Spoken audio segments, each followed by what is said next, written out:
Hello, hello, hello, and welcome along to episode 27 of Beldania. Today, for the unfortunate discovery of all, we actually have Jamal back.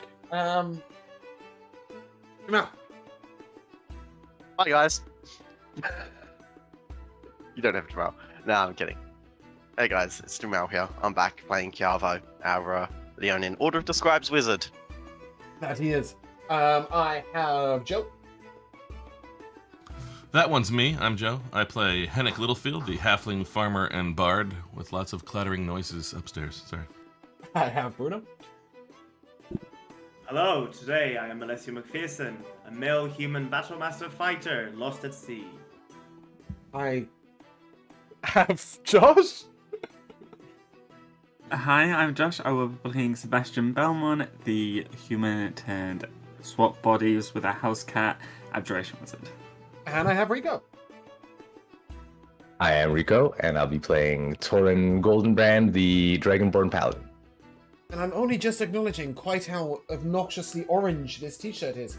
I was saying it on the screen, I was like, oh, felt like a brick. It's your DM shirt, don't worry. Yeah, cool. So, when we left off last session, well, let's go back a little further, actually. Perhaps for Jamal, perhaps just for the sake of all of us. We took off by boat from the Yurak state. In fact, the boat is called the Aurora Sunset. And I believe somewhere in the handouts through and the boat. There you go. That's going to be helpful. So we took off in Phoebe's boat. Phoebe being the wife of Sweet Voice.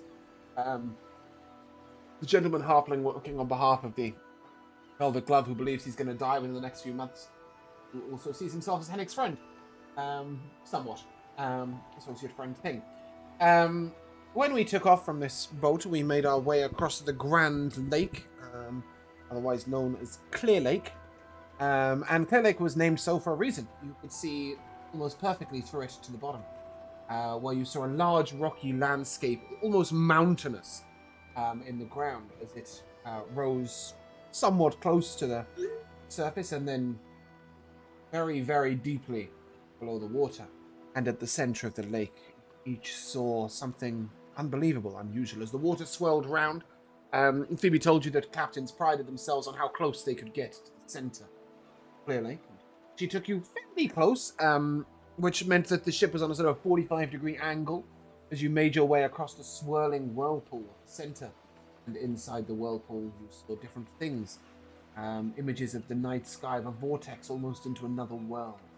Strange dancing lights, distant land that made no sense. Once you passed that, and somehow we stopped Alessio from trying to go swimming, and Sebastian explored any further, we managed to make our way across to the river, and the river taking us down between the two halves of Halion. Along the riverbank, you've seen little bits of life clinging to the edge of a desert. But in the river itself, you've seen incredible plants growing on the what do you call it? Not the surface, the other thing, the bottom. The undersurface? No, there's a word for the bottom of the river, but bed. There we go. Like the bed? Yeah, that's the word I'm looking for. All along the riverbed, you've seen unusual coloured plants growing. Blue, orange, green, yellow plants, making this river almost a rainbow to traverse. And whilst beautiful in its diversity, it has been rather boring in its actual traversing. And for that reason, you've been spending time talking to different members of the crew. We had not Elmore. Torin! What was the... We had Torin making good friends with Renkus, the green dragonborn who's not a slave deckhand. We had Hennic making good friends with Furl, the Earth Genasi, who's interested in trading gemstones at Suran. And we had Alessio attempting to make good friends with Layla and getting rejected. and someone else, if you As she's remember, a somewhat the promiscuous cook. lesbian. Oh, it's okay, because Alessio is a promiscuous bisexual. And who was that? Who was that person that had the wife? That Yeah, had yeah. a very... I'm getting there. We then discovered that Goran, the Water Genasi chef, didn't have the greatest of views towards you all, apparently, because his wife, also a Water Genasi, but apparently gets seasick, was left far away in Kalan. Yes, believe it if you will. And he sort of warmed up towards you slightly more after Alessio had 3 bowls of his dinner. I can't remember what the dinner was, but I'm sure it was lovely. It was Lovely. rabbit. No, it wasn't rabbit. No, stew. wrong campaign. No, I was you going to say rabbit remember? stew too. I think it Venison. was venison. I think it was venison soup, or venison stew, or something like that. Yes. Regardless, you also made plans with Phoebe and Jessica to allow the boat to make its normal stops and trade as it went. And so the plan was to stop at Saran. Saran is a market stall town, if you like. It appears for trading and then dissipates. There are no real permanent fixtures there, as the people of Helium are nomadic. As the boat trickles along down the water, just in case anybody was wondering what Sebastian was up to, he also made some tea and then he slept some more. Yeah, that's what Sebastian was. Oh, that's But, great. yeah, and we return sort of on the banks of the river, making our way down south. Making our way down south. Sailing fast. What's Actually, not fast. the Goran's wife? Where was she left? Kalan. Milan, No, I think. no, actually, I don't think he said. Did he? Yes. He did mention it. He did. Yeah, yeah. I just didn't note it down. Kalan is a different continent to the east. Why did my music stop? Perhaps we shall go there someday.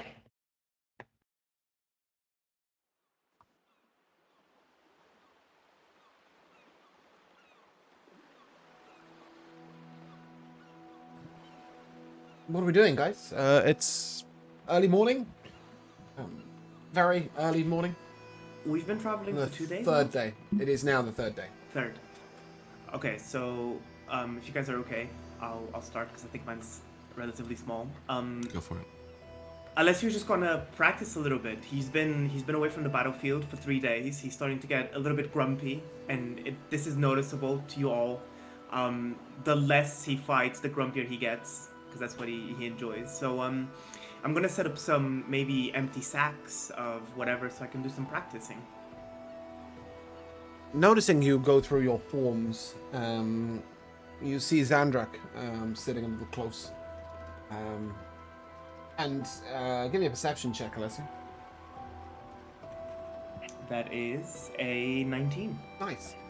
You see his hands sort of, just maneuvering, and as you see him, you understand that he's going through the motions of the battle with you. Each step, each form. He knows his forms quite well. You also see that Renkus and Vice Captain and Braylon, Renkus and Braylon are looking on from a little bit of a distance, but certainly Zandrak is paying close attention. So obviously, as I notice this, Alessia's going to turn to Zandrak a little bit like an excited puppy and say, "I don't suppose you want to spar?" He looks up at you, whether standing or easy on sitting. He's 3 foot tall. Get that. I'll go extra easy on you. Well, yeah, he thinks about it. I love this. Just suppose I can give you a practice round. And then, All right. and he draws a rapier that's, it's about half the size of your sword. You wield a great sword or a long sword? I wield all of the above. Of course, yes. You're mostly one-handed weapons, right? Yes. Yeah. So he draws a rapier in his right hand and a dagger in his left. You see him sort of take form. And, if you sort of begin to go through the motions of battle, he will block your attacks. Yeah, I'm not going to use any special weapons or anything. I'm just going to use a rapier. Doesn't seem to attempt to make He doesn't seem to make any attempt to get you or hit you back. He just blocks your attacks, and it's very much a friendly spar. And then and then he sort of says to you, "And how long have you been fighting, Lassie?" Oh, a few years, most of my life, really. Been a fighter since I was born, some would say. You fight with 2 weapons. It's unusual for a human. Is it? Yes. Most humans lack the ambidexterity. Most Well- prefer a shield or a 2-handed weapon. I'm quite fortunate, you see. As a child, I had a great time practicing walking on ropes, and there's different assortment of acrobatics. So, it helps. And do you...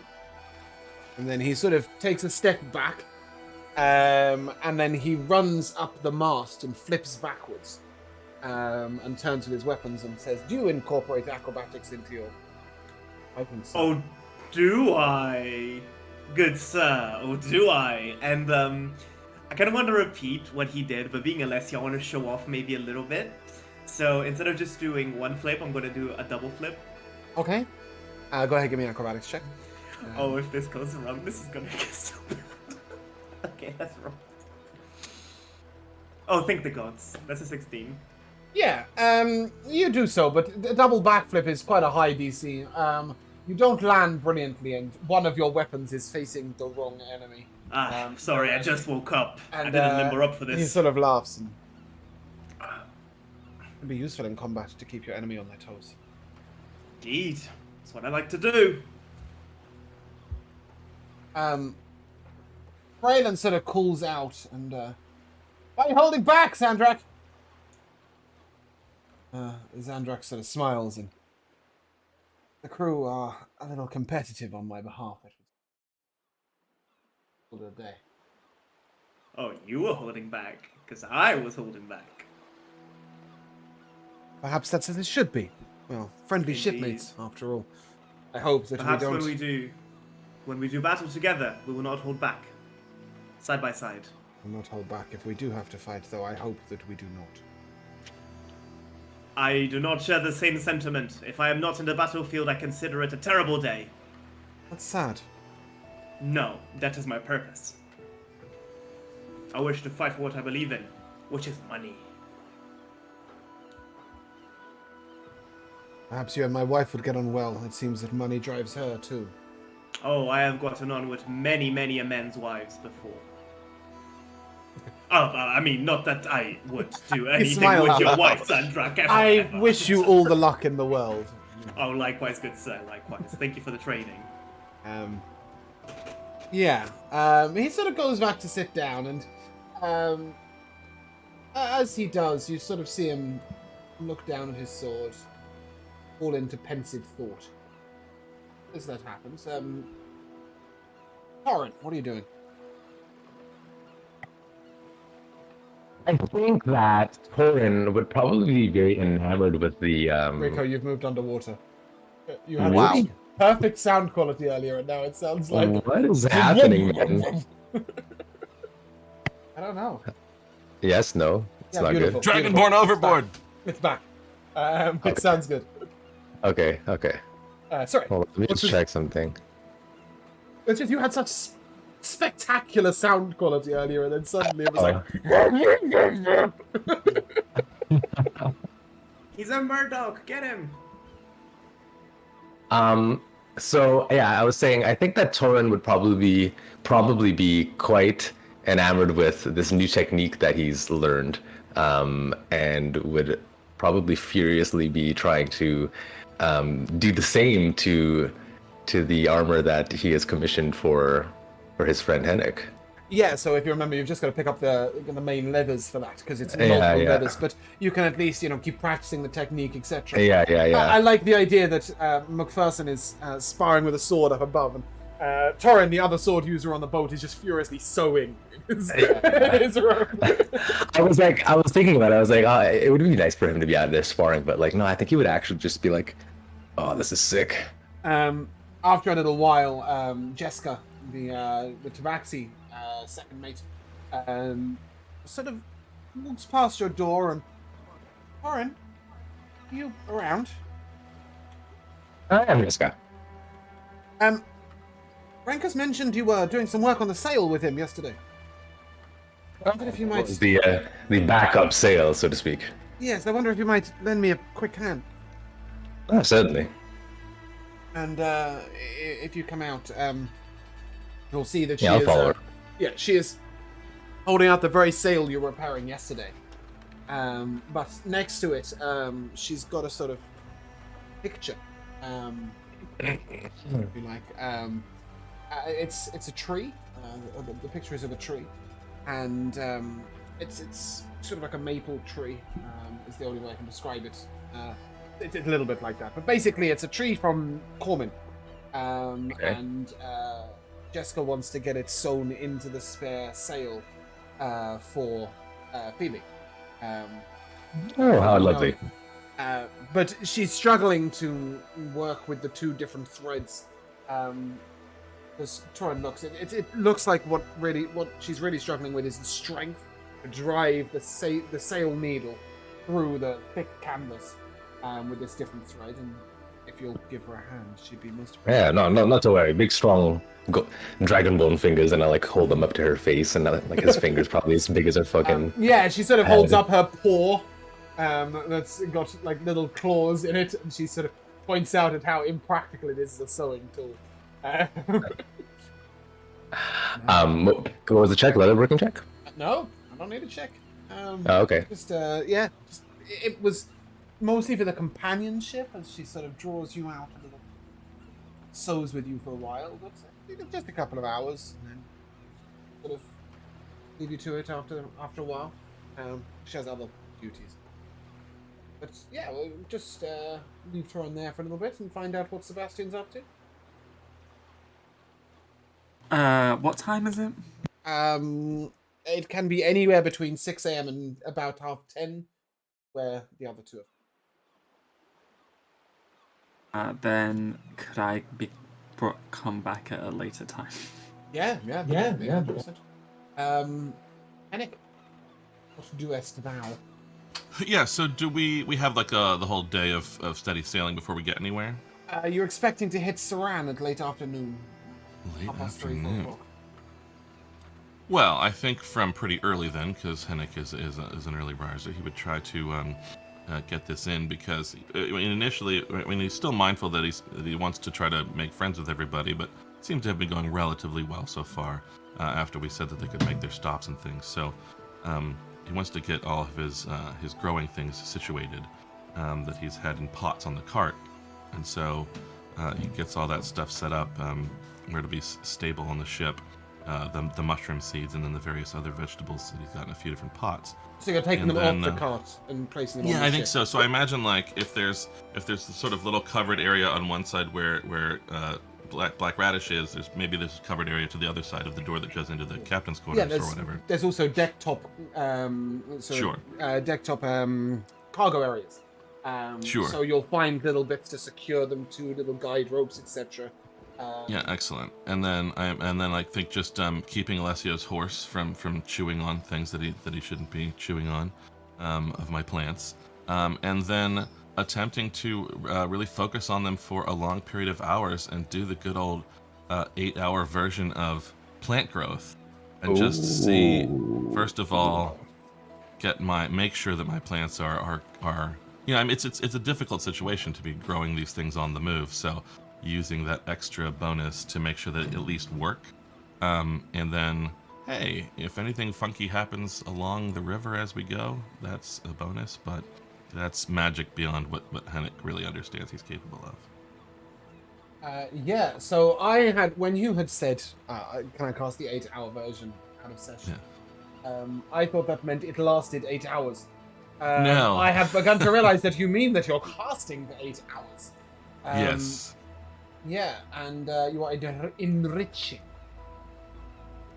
Yes, so that everything theoretically within a long distance, whatever it is here, a mile or Half a something. mile, I can't remember. yeah.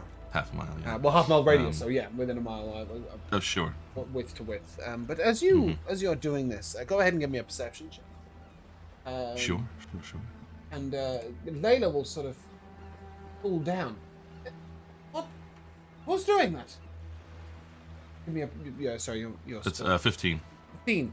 Yeah, although you are pretty focused down on the plants that are in front of you, you do notice that trees at the banks seem to be flourishing a little. Sort of perking up as if the sun has just come out and then looking up and never.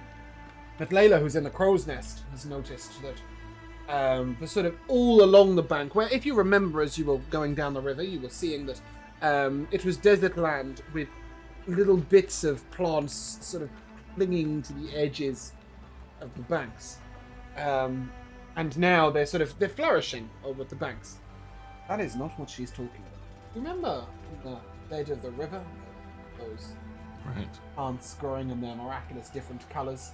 As you look over the edge of the boat, you will see that they are now brushing up against the edge of the boat. Not to obstruct it, but that they are truly, thickly flourishing. And the rainbow is rife with colour. And everybody will start to sort of come over and look and see what's going on. Go ahead and give me an Arcana check. Weirdly, it might almost be a persuasion check, but I'm going to go with Arcana. It's 11. Yeah. So you understand that this magic is, working in a... Sure. What's the word? God, what is wrong with my brain today? I'm going... I understand that it's working left to right. It's now working up to down. Vertically. Sure, That's the word I'm looking for. So, yeah, those plants below the riverbed, etc., are flourishing. Well, I'm afraid that might be me. I'm Don't be just tending sorry. my plants here, but It's amazing. well, I only wanted to make sure these interesting mushrooms I got would take hold and so forth, in case we need any other foods and things. But yeah, I've found it's been having some good effects, even around beyond the things I tend directly. It's interesting. Guess that's from Say hanging that around again. too long with these wizards. Speaking of wizards, Hennic, that's going to have a direct effect, so I'm going to find out what Kiavo's been. Sure. Kiavo, what have you been up to today? Good question. I think I would have started out the day with trying to get better at casting mage armor, because it's been a little while since I've been casting that on a regular. Yeah, hasn't it? so, well, no, I've kept it up without you. Go ahead and roll me a d10. And it's 4. Yeah, cool. So it's 12 hours today. You're up to a +8 and a d10, so a maximum of 18 hours. It's fair to say that, well, I don't know if it's fair to say because Sebastian's not very helpful at the best of times, but at least having seen Sebastian's techniques when he has casted in front of you those few times, he's shared no insight with you because he's a dick, but you still managed to pick up some of it, and you're learning a bit quicker by virtue of Sebastian being around you. You're welcome. But yeah, Cavo, you will have also managed to get you some ingredients for alchemy, and we had you on the boat before making potions, so that's been done.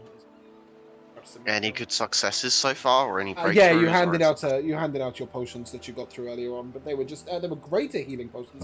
Healing potions, I think, yeah. Yeah, in fact, you know what? The one person I didn't give one to was you. That's So fine. go ahead and Okay, give yourself a greater healing potion. Okay. It's from a couple of days back, and yeah, you've been making progress on your studies. But I wonder, this is Halion, right? This is your homeland.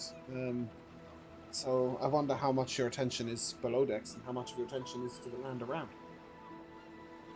To be honest with you, at this point, I would kind of have hoped that I'd brought a book about, or at least several books at least, telling me a lot more information about Veralia. And Fantastic. I would have had them prepared to read along the way. Who went to the library and picked up the books that Kiavo would end up reading? Was that you, Torin? I think it was, right? Was picked it? up a guidebook to Veralia and like. Maybe, yeah. So I picked up Turin- some sort of guidebook. Yeah, Turin sort of picked up an idiot's guide to Halion, Cormin, Jolston, Correct. Erlana, etc. So like a sort of tourist book for each of the countries. But he also picked up a book. I guess. Oh fuck! What was it called? God, I have it written down somewhere. Hold on. Yeah, I didn't write it down. It was something like of the lands of Beldania or something. No, it's a kiss. A kiss, sweet mother. Oh yeah, that too. That's a book about murder. Keep that one to yourself. Letting Kiava read that. But Kiava, one of the things he did pick up was a book on the sort of the geography, the change in star constellations, the magic of the land, different. Oh, fantastic. Plant growing, whatever that's called. What is wrong with my brain this morning? Any word that's more than a syllable, I'm just gone. Horticulture. Horticulture, sure, that'll do. It's not the word I was looking for, but agriculture is the word I was looking for. Agriculture. Which is the farming stuff, yeah. And just different, the wildlife and plant life of all the different places in Beldania. You're welcome. Yeah, that's a really awesome book to have. Yeah, well, go ahead and give me an intelligence check. Sorry, That's I'm getting fantastic. really distracted by a red dot. I was just chilling over there. A 17. Yeah, you're able to absorb quite a lot of information here. Go ahead and add a point of survival and a point of nature to your character as you study them over. You will, you'll be learning all about the nature and the wilderness of Beldania. Well, with your head, with your nose face down the book, you will be one of the few people that doesn't notice that as we approach the sort of 7 to 8 hour mark of Hennic casting this spell, the boat is being followed, but not in the water, but on the land. As these plants grow, you see the ruckling of the ground as a giant creature is maneuvering through.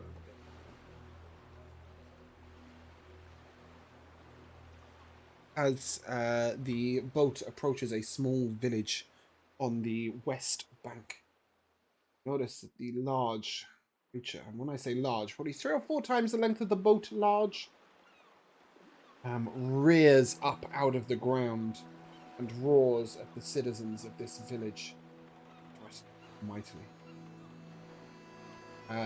Zandrak looks to Alessio and, perhaps you've got your wish. Shall we go and valiantly defend the city from... Good gods, that's big. Say less, good man. And indeed, I only have... I'll gather... I mean, if it's okay, I'll gather the party. I feel like yes, I think they will gather. And as you look over, we are still in the boat, but as you look over, this is the creature's head that you see sort of moving out. And as I said, no, I'm not doing this. I've been here before. I'm not doing this. You've been here before? No, I'm getting Natasha flashbacks. Oh, no. You're good. You're good. But Jamal and Josh, obviously you've seen the asset before. It's not the same creature. Okay. Okay.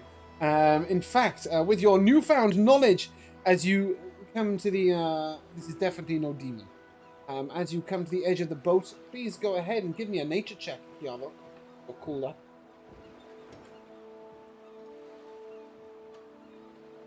It's a 14. What the hell is that thing? It's a boar worm. These worms are normally far, far beneath the ground, and they travel sort of deep underneath the earth, making tunnels. Myth says that they tunnel through the earth, through the center of the earth and out the other side, leaving endless holes. They don't come to the surface very often. Hennic, perhaps you'd like to give me an insight check. Sure.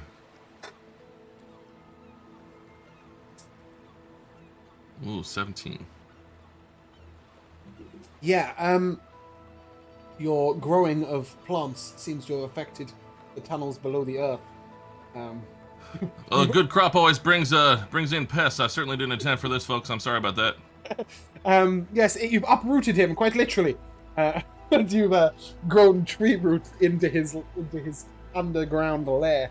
But you see that the village that is a little to the south is it's there we go. He's coming towards it, and he's big enough to swallow it whole. Sure. So Xandrak has made the suggestion that you should all bravely defend the village, because it's been a shit light year since we've had combat. Xandra, Yes. Yeah. would we be able to use the ship's cannons? Ship's cabins? Cannons. Oh no, not from this distance. We'll have to go on land. No. Okay. Not going to make it that easy for you. Come now. I think I have a token for him. Okay. I like that one. It's a good joke. It's an Aarakocra and an American flag. Oh, that one. Always my generic token for Jamel's test characters, usually. But yeah, if you would like to place yourselves down at the bottom right of the map down here. As the boat pulls into the bank, you are all able to come ashore and prepare yourself for battle. You've been asking for combat for so long, Alessio. You better not be upset about it now. No, Alessio's super excited, but Bruno isn't. Bruno's very scared. Honestly, if you manage to die, I'll be quite impressed. Could I get some details on this creature? If you get that close, you can find out the details of the inside of its mouth. Oh wow, I might just get the details. Yeah. So as you study it from a minute away, what is this sort of akin to your studying enemies? Oh, hold on. Sorry, I just realized the music hasn't. I was expecting like some intense music. It's playing me some riverboat music, so let me just fix that. Is that okay if I had casted Mage Armor when I got up and got off the boat? Yeah, the last 24 hours. No, you cannot.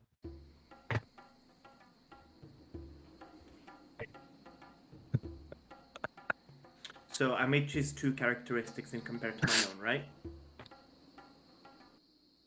You want to choose 2 characteristics in comparison to your own? Is that Yes. what I heard? Yeah, by all means. May I please choose its strength score? Mine is 19 Yours is pathetic. Yes. in comparison to it, and then my. I mean, you would know that by virtue of the fact that the creature is like 55 feet wide at the That's mouth. fine. And well, I want to know my AC in comparison to it. What's your AC? Mine is 17. It has you slightly beat. Not bad. Slightly. Okay, so I'm gonna relay this information, guys.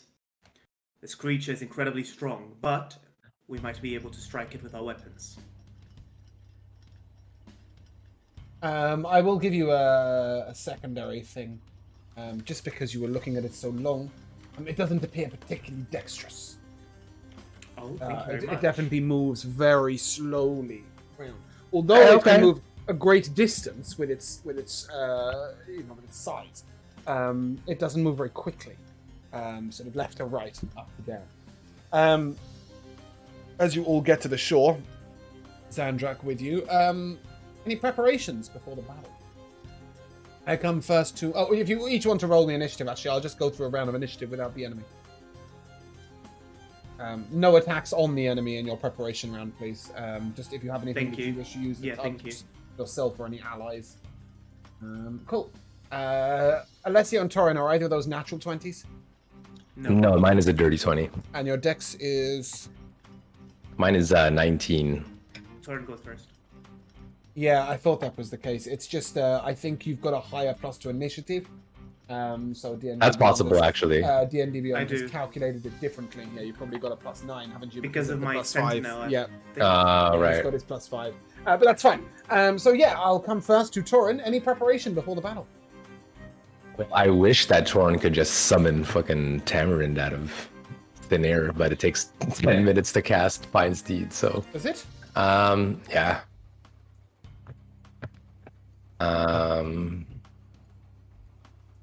Well, what I will do is that I will activate for the first time the powers of this fancy golden dragon sheath or scabbard, whichever you prefer, and wreathe my blade in flames Nice. as I stand valiantly and defiantly.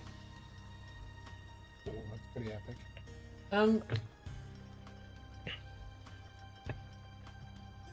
Yeah, I see.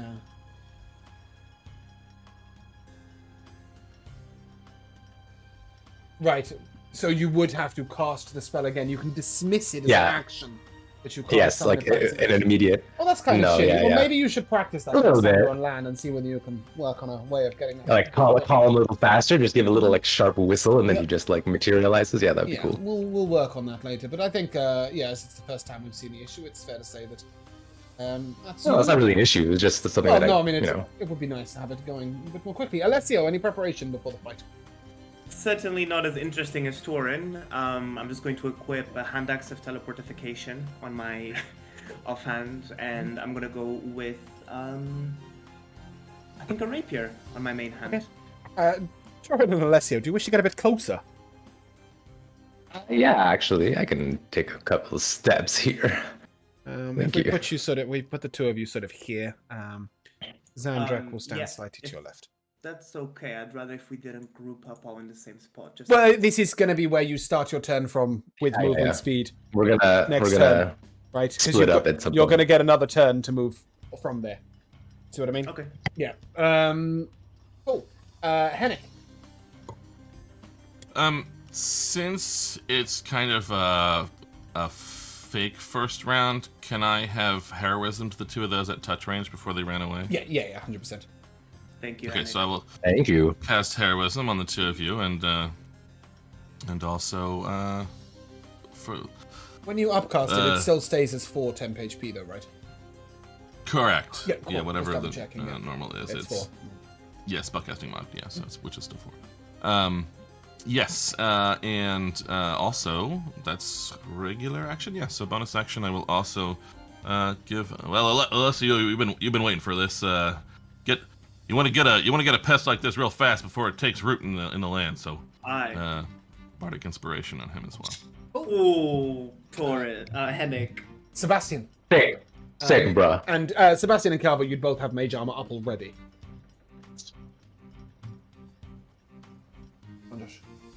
I would like to cast a spell if that's okay. Cast a spell Yeah. on yourself or one of your allies? No. I'd like to summon something. Yeah, that's fine. Okay, cool. I am gonna summon a construct as it like builds itself out of the ground. It's gonna be the stone version of it. Do you have an asset for that? You do, yes. Right. Oh, look, it's so cute. Yeah, it's the stone one. So it has a thing where when a creature Kawaii. what? Hawaii? I said kawaii. Oh my god. Basically, when a creature, I'm only saying this because I'm last in the, well, Kiava's last, but I'm second to last in the running order. And when that monster starts its turn and my construct can see it, it has to make a wisdom saving throw, or it has no reactions, and its speed is halved until the start of its next turn. Yeah, so for a round, it would have no reactions and its movement speed would be halved if it failed its save on its first turn in combat, yes. Yeah, I think it's every round. Like, it has to make the save. Can you click the spell and click display in VTT for me, please? So I understand what you're referencing. So this is Stone Lethargy, yes? Yeah. Okay, guys, do me a favor, just don't type for a second in the roll 20. Sorry. It scrolls me up and down and now I've lost it. When a creature the construct can see start this turn within 10 feet, Josh. Okay. Do you want to summon it within 10 feet of the enemy? You may do so if you Yeah. wish. Thunder. There we go.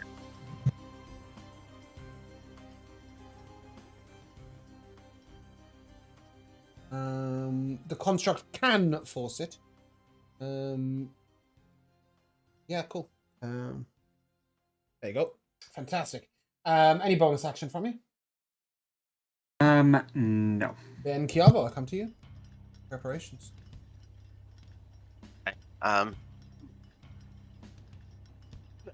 Let's check. Okay. So, since I'm flat-footed and slow, how about I imbue Torin with the ability to be the complete polar opposite of this? May Torin's strikes be swift and true, and be hasted.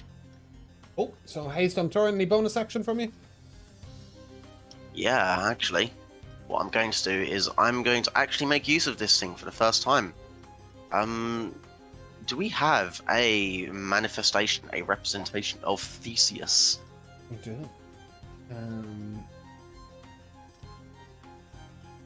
Yeah, but why James has hidden it? What a question. Yeah, we've hidden it, right?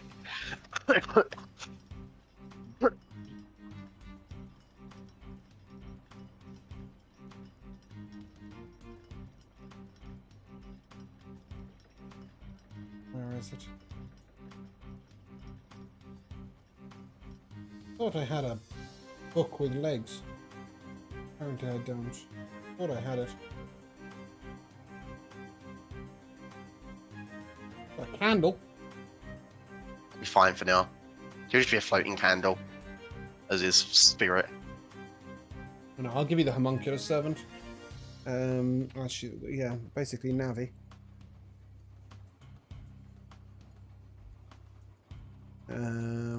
Controlled by Jamal. Here you go. Move it around wherever you want. Yeah, that will just go somewhere up here. Sort of a vantage point where it can see. Yeah, so you summoned a physical manifestation of Theseus, and you have hasted Torin, is that correct? Yeah, and in the meantime, I will just... I'm able to move. How far is it? I can move my full movement I right don't know. Yes, you can move. You move your movement speed. It is a turn. You just can't target the enemy yet. Okay. Then I shall be repositioning. Cool. Okay. You will not be able to see the enemy if you stand there. That's fine. These Theseus cliffs can. are 15 foot tall. Okay, cool. Yeah, that's fine. Theseus can, so that's Theseus fine. can. Great. Okay, yeah. Torin.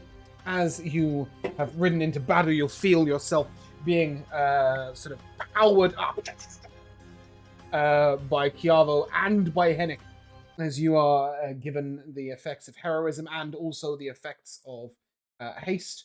You feel fast, you feel strong, and you feel brave. And you feel like James is... Let's play on the sad music instead of the battle music. Misclick. Yeah, that's what I was looking for. I was like, Yeah. this is going to stop our fight. What are you planning for, James? We're dying already. What can I say? Yeah, so as you sort of you dash on in, go ahead, it's your turn. Okay, so I have a question for Josh. How big is this construct? It's like large, right? Like It's medium size. Medium-sized oh, it's a creature. medium size. But not really. Yeah, it's medium, but it's flat, so it takes up 4 spaces. Okay. It's shorter and So, but squatter. it's not extremely tall or It's anything, like little right? horse. Yeah. Okay. Well, what I wanted to do was basically dash at this this sandworm and like sort of vault off of this this stone golem's head and like take my first strike, sort of like a flying like slash at. When you at say the dash, you don't actually mean the action, right? No. Okay, great. I have an That's fine. I have an insane amount of movement speed right now. I have 90 feet of You're going to movement, sprint so up and bolt off of it. Go ahead and give me an athletics or acrobatics check, your choice. I will do an athletics. What you might. 14. Okay, so yeah, you get quite far into the air. Go ahead and give me a performance check to see how this aids your strike. Oh. Let's see. The dirty 20. Go ahead and make your attack an advantage. Hey.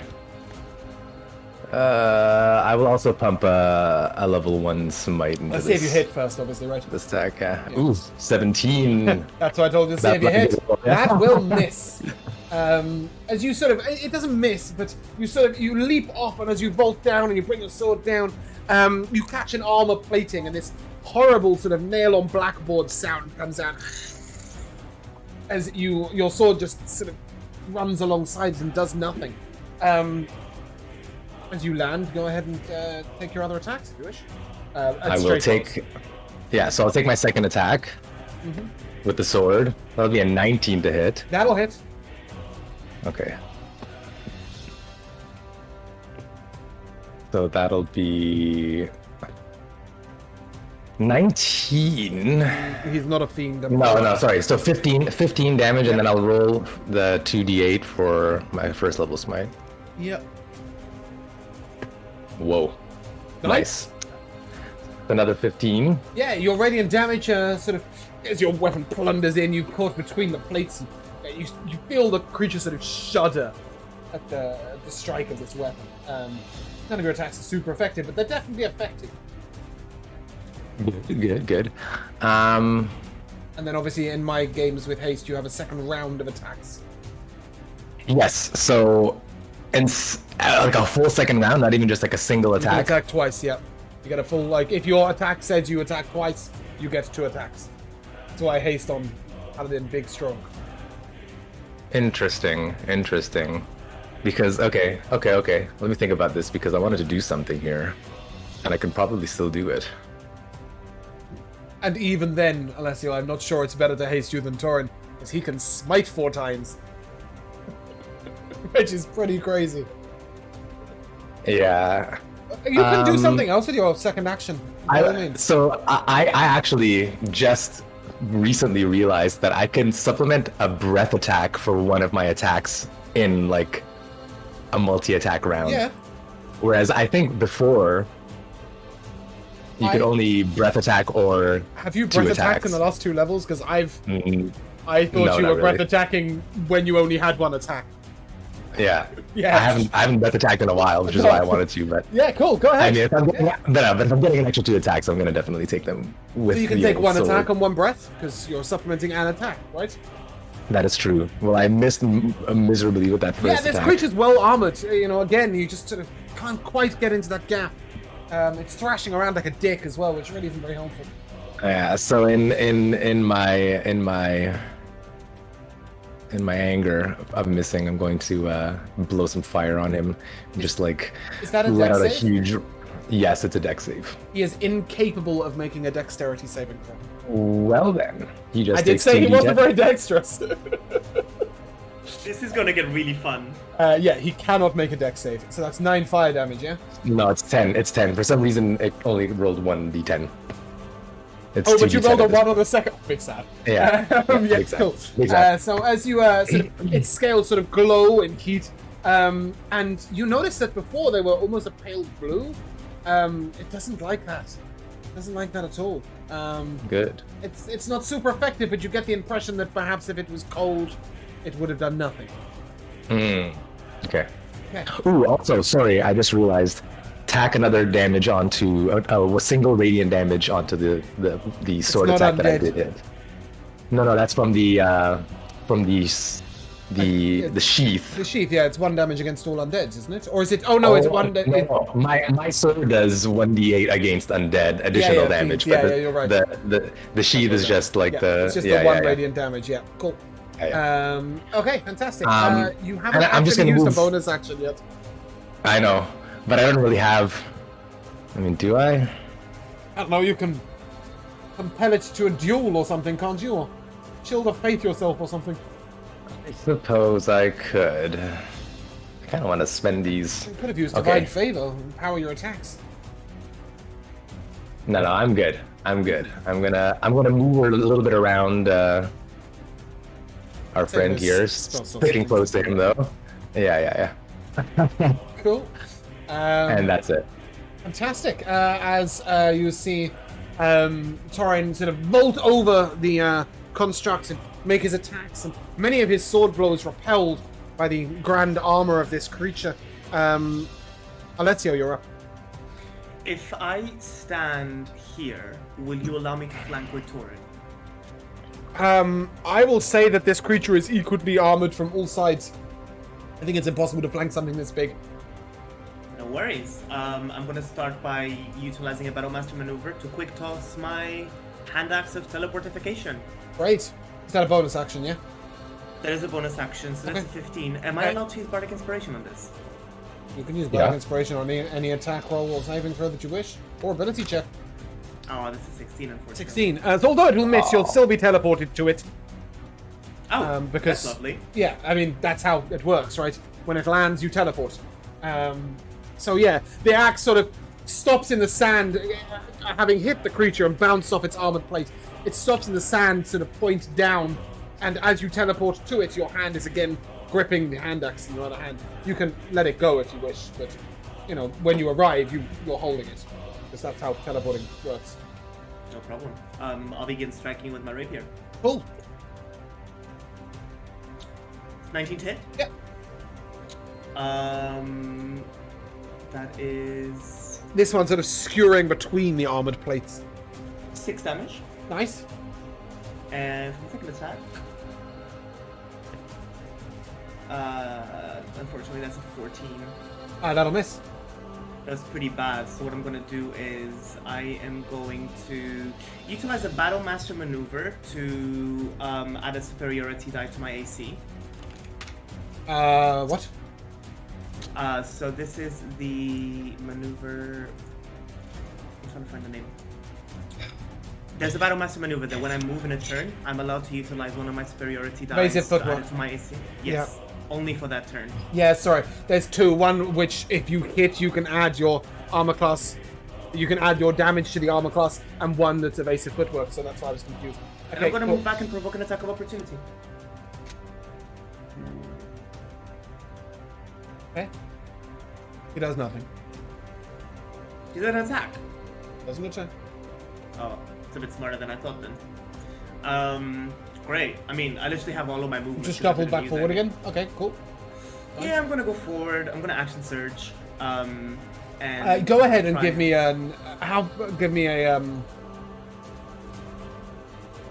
insight check with advantage on why he didn't attack. Sure. This is Wasn't feeling it. Yeah, I get it. I mean, some days I'm the same. Just wasn't feeling it. Okay, so I am going to start and hit it again with my rapier. The 17 hit. That'll miss. I'm rolling so bad. I know. Me too. And this is actually upsetting. No. I feel for Kinda you. is. Another attack.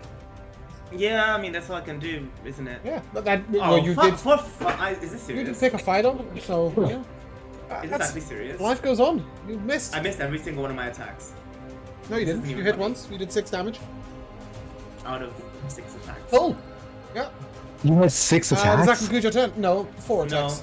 5 attacks. Oh, okay. 4 attacks. 4 attacks. Yeah, Because 5 I can with just keep bonus doing actions. this, I'm gonna use the rest of my movement to move 20 feet away. He will take an attack of opportunity Thank God! because you've moved further away this time. His attack range is bigger than you thought. That's all it is. Yeah, cool. Lord. And as you do so, that's a 27 to hit. Oh, come on. Yes, but I can riposte that, I believe. You'll take 24 slashing damage. I'm gonna do a few things. Where's my cheat sheet? I can roll an acrobatics check to take half the damage or counterattack that.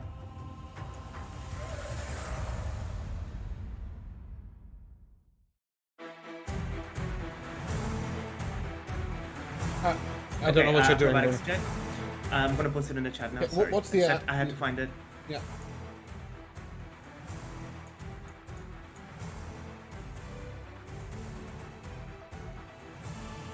So I rolled a 19 on acrobatics. Yeah. Does that mean I avoid the damage? Do I take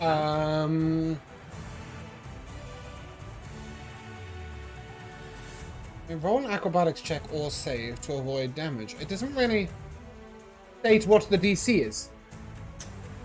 I was kind of hoping you would know. You see what I mean? This is a feed you made. I didn't make it. Oh. It might be added, but you... We can maybe rule it the same way as a concentration check. It's just proficient combatant, isn't it? I would say the DC is half the damage. So 12? Yeah. I rolled 19? Yeah, that's fine. So you successfully take half the damage, or and counterattack instead, right? Is that what it So let's says? see Well, if the I standard actually- attack one yeah. time, succeeds or fails as normal. 25. Nice, that'll hit. Fucking finally, man. Yeah. I'm just gonna roll for damage for this one, and I want to save shit for later. How great. 5 damage. Nice. Okay. Does that conclude your turn? Cool. That brings us to Xandrak's Sweet Voice, who will run up and jab. He will jab twice with the... once with the rapier and once with the dagger.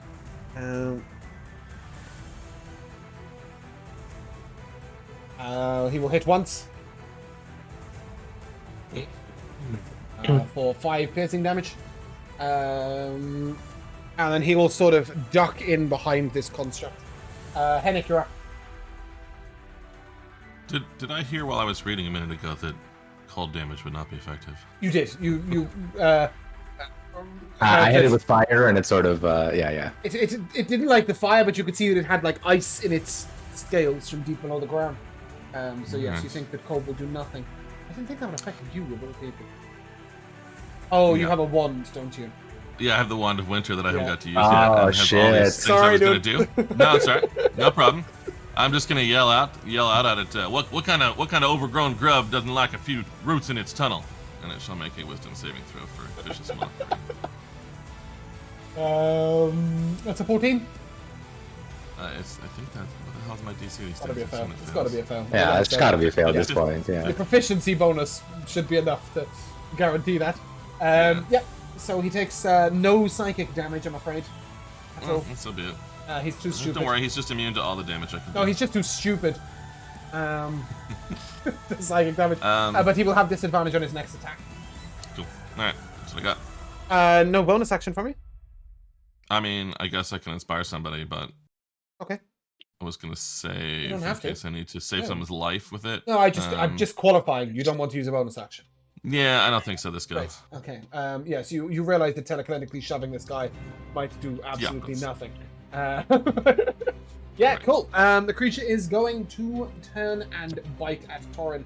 Doesn't like him. It needs to make a It wisdom. does need to make a wisdom saving, right? 15. Yeah, that is my DC, so Okay. that's for this turn. Torin, an 11 will miss you, I'm assuming. Yes. Yes, it will, Okay. yeah. And its tail will lash out at this construct, I think. Oh, that's a 28 to hit. It needs to make a Constitution saving throw. The construct. It gets a plus 4 to that throw. Is that the range now? I thought it was 10 feet. Oh, am I not 10 feet? Oh, I am far away from it, aren't I? Yeah, I moved to the back. My Oh, bad. That's a nat 20 for a 24. Cool. It will take 25 piercing damage and 26 poison damage. Jesus. Jeez. I don't know if your construct can take poison damage. It's immune to be damage resistance poison. Damage resistant. Okay, so you will take 13 poison damage and 25 piercing. And Sebastian, it's your turn. Guys, as the worm sort of makes its attacks, you notice its scales glow a little bit as it appears that it has healed. As it regains some of its strength. Attacks are Sorry? doing like poison damage. Most of the attacks have been doing poison damage. The bite does no poison damage. Sorry, just But the punched tail. my microphone. But the tail did. Got it. Thank you. I don't know. I don't speak German. I don't know what you're on about. Sebastian, you're up. Jesus, that's a lot of damage. If he didn't resist poison, that would have been my construct out. No, because he saved as well, right? What? He made the save, right? So you only took 38 damage in total. Yeah, the construct's only got 55 health. Okay, but 66 minus 38 cannot possibly be 17. Just on the basis that it's an even number minus an even number. In fact, it is 28, Josh. You should have 28 HP on this construct. Why? Why should I? Because you took 25 piercing damage and 13... Yeah, which is 38 minus 55. It's got 55 health. Oh, on this sheet you've written it as 66 HP. It's On Roll20. On Roll20, I've written it as 55. Hooked onto my character. I have 66 health. James. I just need to zoom in, apparently. That says 55, not 66. I apologize. Carry on as you were. I just can't read. Because I thought you had 88 health. Thorin. I wish I had 88 Yeah, health. if I zoom out, you do. Yes, sorry, Sebastian, your turn. You know that it is incapable of making a dexterity saving throw and it's immune to cold and psychic damage. Yes, I am going to cast Mel's Minute Meteors. Yep. Meteors. Meteors, Yeah. yes. Meteors. Those things. Yes, all is and made then of I'll- steak. Yeah, I'm going to do it at 3rd level regular, so that's just 6. And Yep. then I'm going to use my bonus action to send 2 of them out at that dude. Okay. Go ahead and make your attacks. It's a deck save. Oh, the dex saves? Great. Go ahead and give me damage. For both.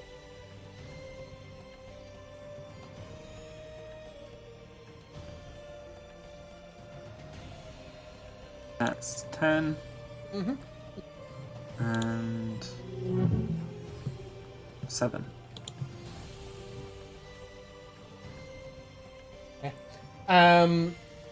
Does that conclude your turn? Yes. Shall we come to the construct?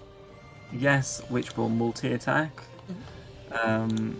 So that will be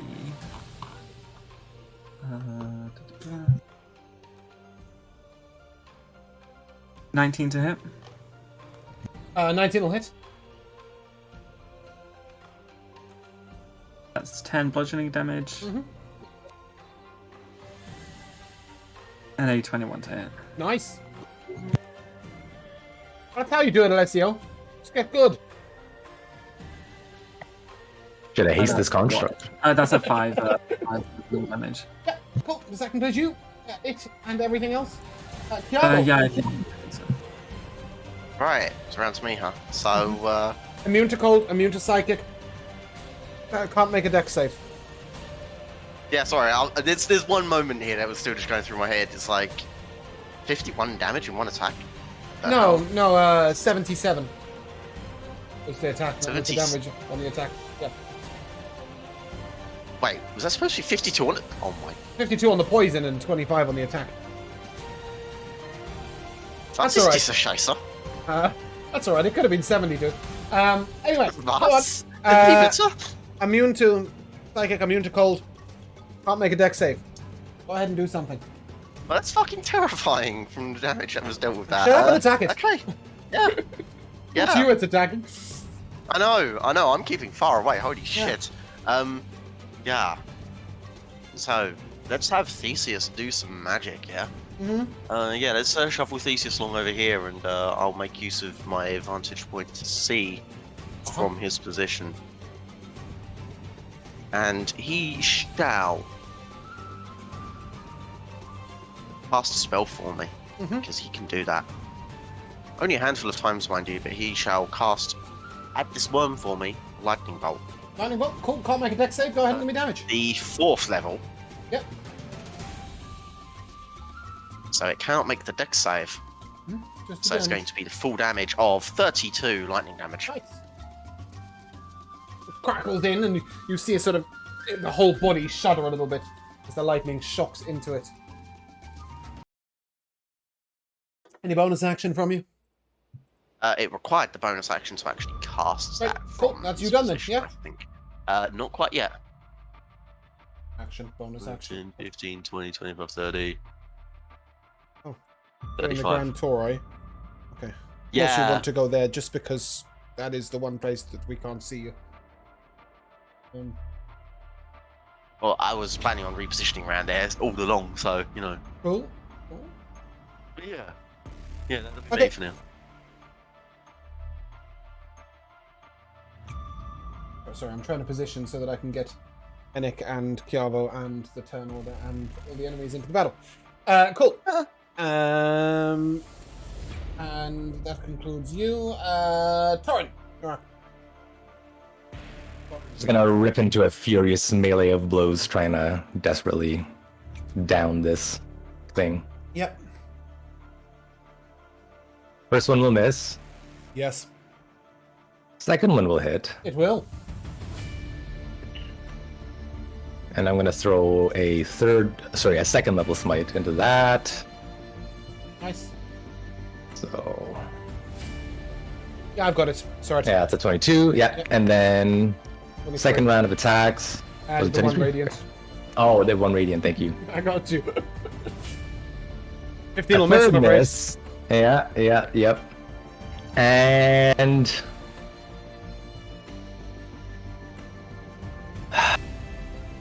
yeah, let's do one more. That's a nat 20. That was a very good decision. my Go God. ahead. I'm very what level are you glad. smiting at? It'll be a second level smite as Okay. well. So go ahead, give me your crit roll, and then your 48 of radiant.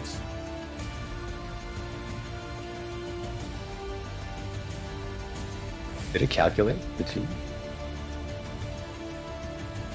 Oh.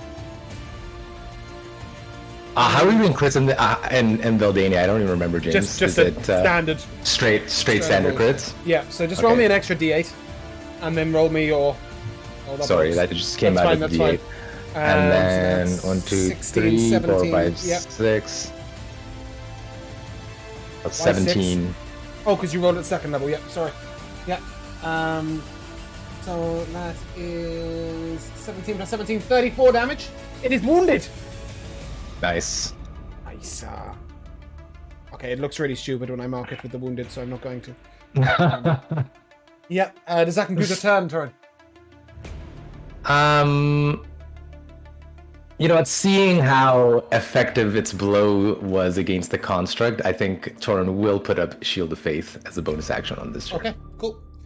Alessio. Hey, okay, so Alessia's a little bit meh. So I'm gonna use the same as before. I'm gonna use a quick toss. Mm-hmm. Oh, that's a nat 20. This is so good. Let's go. Finally, fucking finally. Crit damage roll plus an additional. So that's 10 plus 2d8. So that's 16 damage. Nice. And obviously, I get TP there. Mhm. And then I shall strike it with my 2 attacks. Yep. Rapier! That is a 19 to hit. That'll hit. For a total of 11 damage. Yep. And I am going to strike again. Mm-hmm. That does not hit. That's an 11. Oh. And correct me if I'm wrong. It has a 10-foot range. That's when it attacked. 15. Me, right? 15. Okay, so if I move here, so that's 5, 10. If I stand here, I'm still within range, right? Yep. Perfect. That's where I want to end my turn. Yeah, you're 15 foot away. He's in range. Thank Okay. you. Cool. Lair action at this point as he sort of ruckles in and ruckles out. I need a dex save from anybody on this rock, so everybody other than Hennic and Kiavo, dex save, please.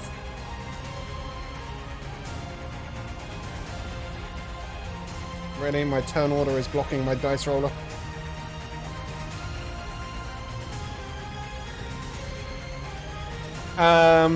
If you've got below a 16, you will take 10 bludgeoning damage. If you get above a 16, you will take 5. But you are knocked prone if you got below a 16, and the entire area is difficult terrain, regardless of whether you failed or not. Make sense, everybody? Cool. Yeah. Great. So 16 damage if you succeeded. If you succeeded, you take 5 bludgeoning Oh, damage. thank you. Um, Thank you. and it's difficult terrain all over this area. Cool. Zandrak dashes over. Pew pew. 2 attacks. And well, that's a 2, a nat 2 and a nat 1 on the dice. He misses both and he backs Wow. up. Hennic, you're up.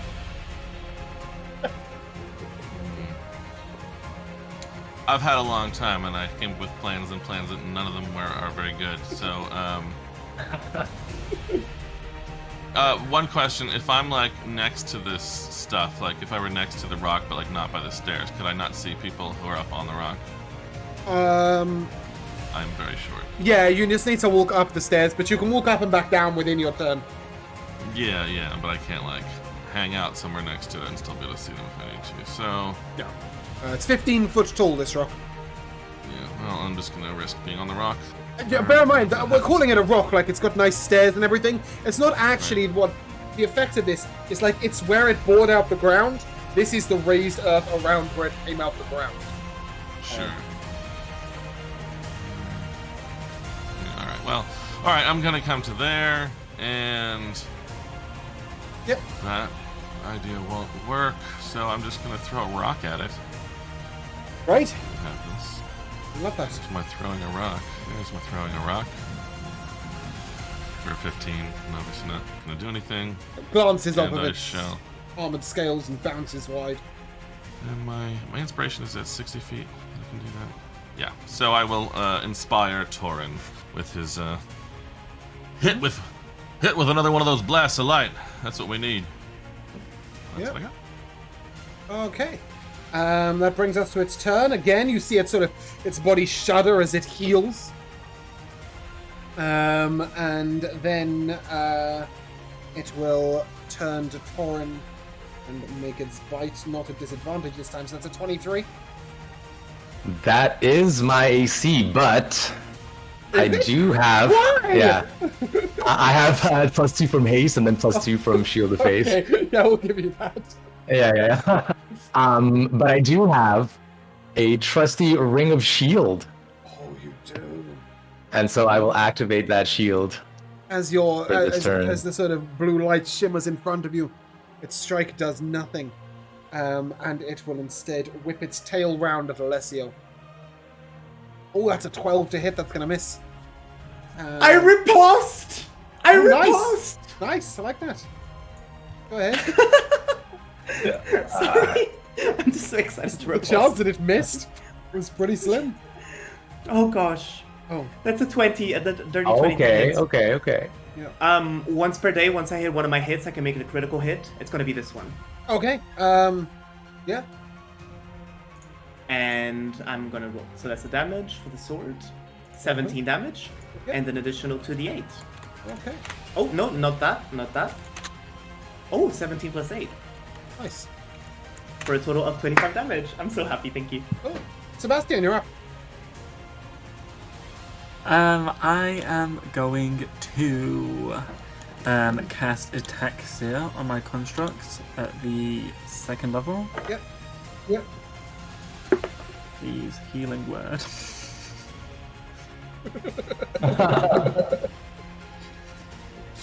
Sebastian has become irrationally attached to this construct. I don't know if my construct has a mouth, but that's dragon's breath. So I think that lasts a minute, right? Yep. Yep. Yep. That's actually very effective. Because now it has an action at bonus action. Anyways, and then as my bonus action, I'll fire off another 2 meteoroids at this guy. So They're still called meteors. Yep. Whatever. The first one does 3 fire, Sick. and the second one does 4. Nice. All the damages. It is again wounded though, which it wasn't for a while. And then my construct will use its action to multi-attack. Can you roll me a number for your? Can you roll me a d8, please? For its the type of damage on the dragon's breath. Oh yeah. That's a 3. Cold lightning. Nice. Okay. So the first attack will be a miss. And then the second punch will be a 24. That'll hit. Cool. Which is 6 bludgeoning damage, and then it will use its bonus action to breathe some light. I don't know how many Ds it is. 3d6? It's a 2d8, I believe. 2d8. Could be wrong on that though. Let me just double check. Okay, you double check.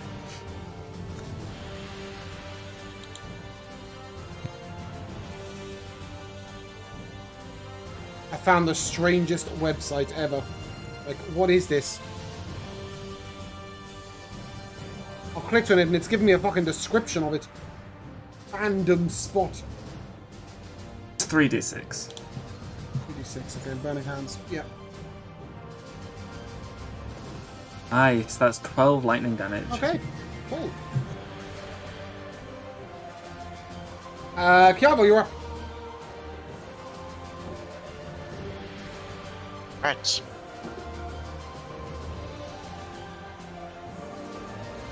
Let's get myself up in here. Mm-hmm. Shut that over a little bit. Okay. Actually, no, it doesn't matter.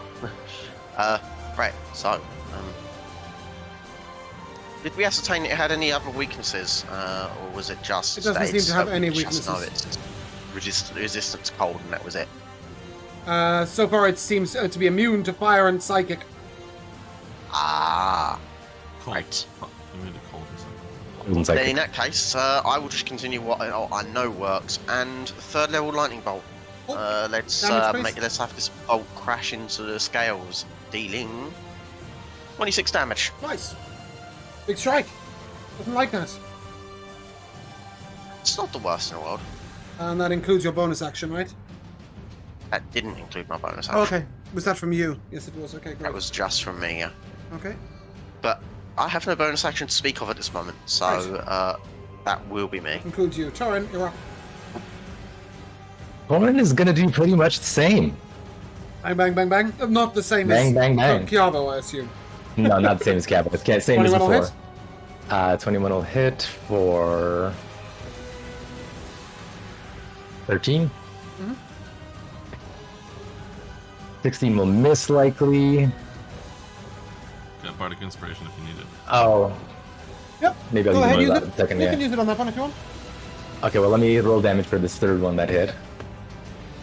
It's 13. 12. What's your body right now? A D8, It's severely Joe? wounded. It is Yes, a D8. Yeah, 8. Okay, I'll toss one of those. It is in there. severely wounded. No, I don't think it hits. What was my roll? 16? Yeah, unfortunately that still misses. Yeah, it's Needed still a gonna 2 miss. That's on the okay. D8. That's quite alright. And, wait, did I put my smite into that hit? I did not.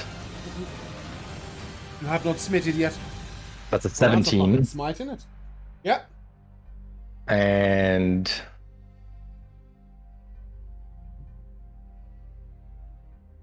25, I assume, is a Nice. hit.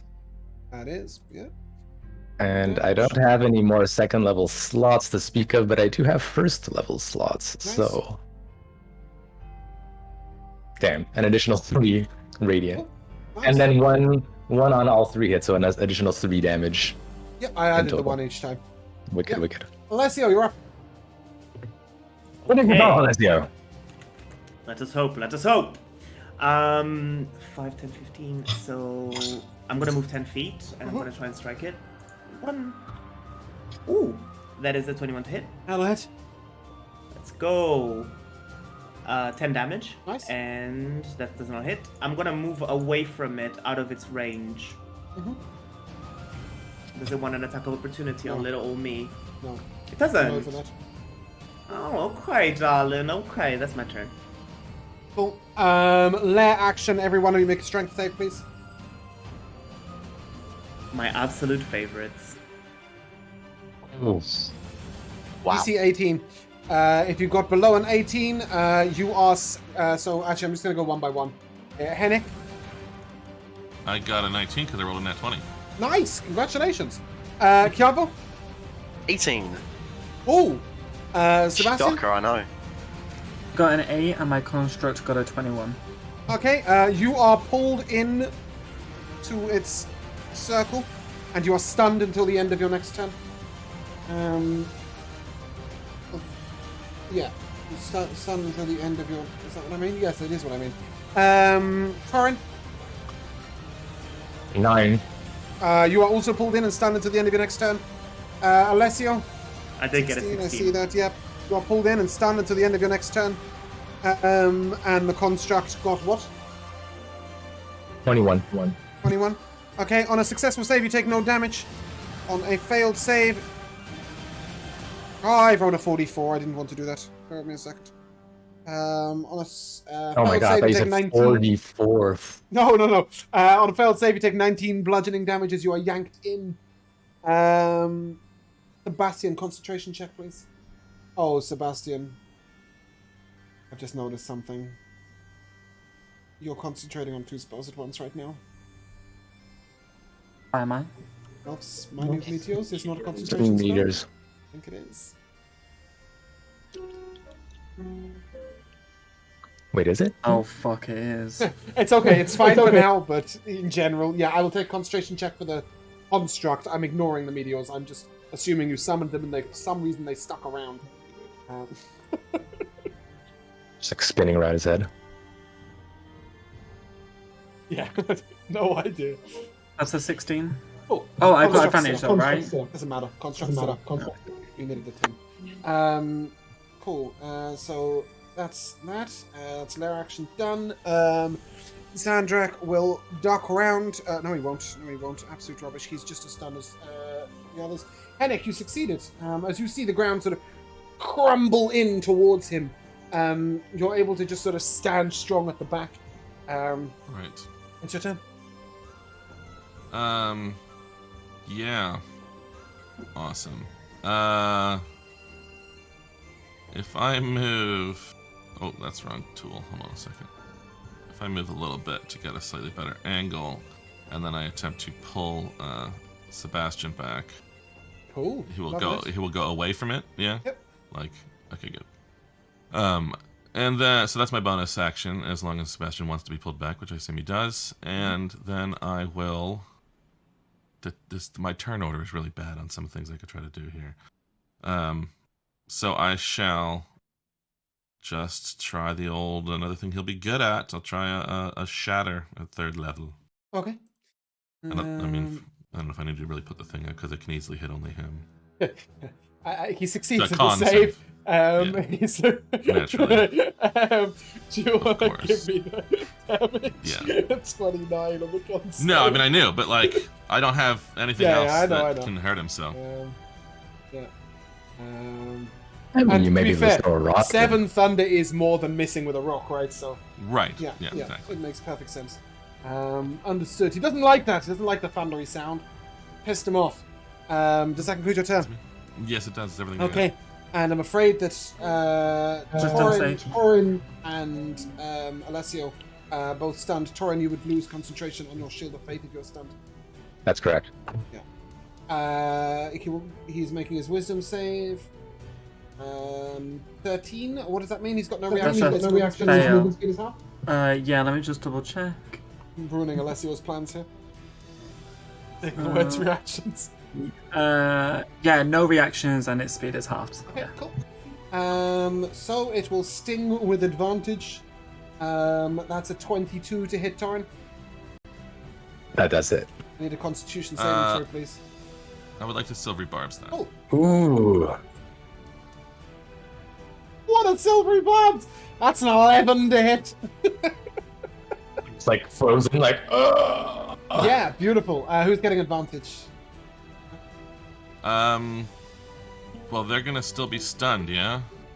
They're stunned until the end of the next turn. It's just you and Kiavo, I think. Give it to the Yeah. Or the construct. The construct is also. You cannot. Yeah, you I cannot would- give okay. advantage to this stupid construct. Okay. Well, I mean, Kiavo. Everything Kiavo does is saves, right? I mean, so but maybe bear in mind, the Zandrak. advantage can be on your next saving throw. If you wish. Oh, that's true. That's true. All right. I mean, who knows who's gonna get smacked by things, but I'll give it to Alessio. Cool. And Alessio, that is a natural 20. That does Oh, hit. and Joe's got no secondary reaction. That sucks. Right. No. It's 42 slashing damage. Okay, it's not as bad. I'm still up. Sebastian, you're no longer stunned. Oh, Sebastian, you're stunned. I don't know why I asked for a save. Your construct is down. Sorry, that ends concentration. Forgot about that because you were incapped. Kiavo, you're up.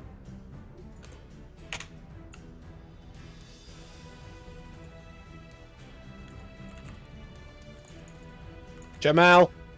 Yeah. Your It's your turn. Yeah. I'm just. So, quick update. Was it wounded? It was wounded, right? It was severely wounded, then it healed on its turn, and now Right. it is wounded. Yeah. Right. Okay. So I am figuring that out. Thank you for right. reminding me to heal it. Yeah, sorry, guys. Huge Cabo. Sorry, MVP To for be the fair, I enemy. think Keanu's done the most damage this fight, so we'll let him off. Possibly. Really? Okay. Lightning bolt's pumping. Yeah. Well, let's go for exactly one more of them then. Okay, Another cool. lightning Damage. bolt. Big damage roll. Let's go. That's going to be a nice 29 hit as It's that bolt severely wounded. slams into the carapace. Any bonus action from you?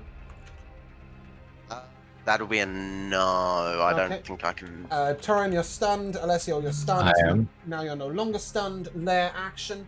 As he's pulled down into the ground, it's kicked up a bunch of dust. I need those of you who are in 15 foot of range. So, Sebastian, Alessio. Yeah, sorry, he's bigger than that, isn't he? Yeah, Sebastian, Alessio, Torin, and Zandrak. To make a Constitution saving throw, please. DC This is 16. going to be a little make or break, not going to lie, guys. Yeah, It's not gonna do any damage. That wasn't great for me. 9. You're blinded. Fuck. You're also blinded. Sebastian. Blinded.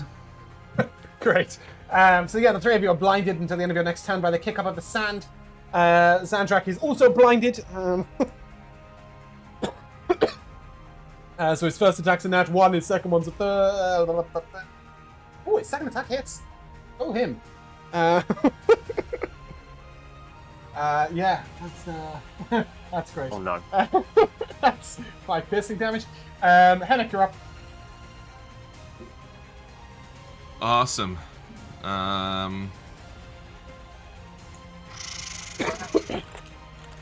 Yeah, let's just do the same I don't damn know what thing to do on again. this champion, do you? I mean, This if he's character. severely wounded, and we got to try to kill him before it gets back to his turn right the fuck after me. Yeah, well, that's always on the Let's- cusp let's of give death. him- Let's give him half damage on another shatter. Oh. And again, 3rd level. Yeah. He goes for his con save. Another 29. So he'll take So 9 it's thunder damage. 9. Oh. 9. Okay. Yep. Again, you see him sort of healing up, and he will take his first attack at Torrent, which is that's a 28 to hit. Torrent, need a con save, please. Take 18 piercing damage, 19 on the con save. and you will take half of 41, 20 poison damage. Half of 20, so 10? No, you will take 20. Sorry, I said Oh, half of it, take and then 20. I halved it. Yeah. Alessio, that's a 26 to hit. That does hit, unfortunately. Okay, you'll take 21 slashing damage. I am And down. Sebastian, you're up. Okay, so I'm blinded, so I can't see to send the last 2 meteors, right? By technicality, you can use minute meteors while blinded, so go ahead. Okay. Yeah, Yeah, it's so not an that's- attack roll, it's a dex save, so you just sort of have to lob them in the right direction, which you do so. Go ahead and give me the damage of both. 9 fire and 6 fire. Nice. That's my bonus action. And then That was your action. Josh, no? no, Your it's action to bonus throw- action. Oh, is it? Okay, cool. Yeah, sorry, of course it is. That's you out of meteors, yeah? It is, yeah. Sorry, one sec.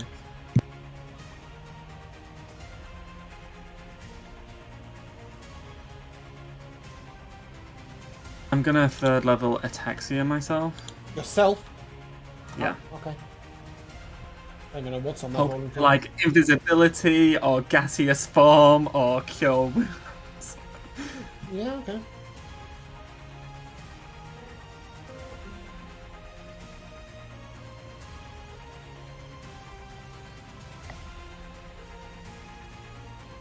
You're not tearing yes, I told you.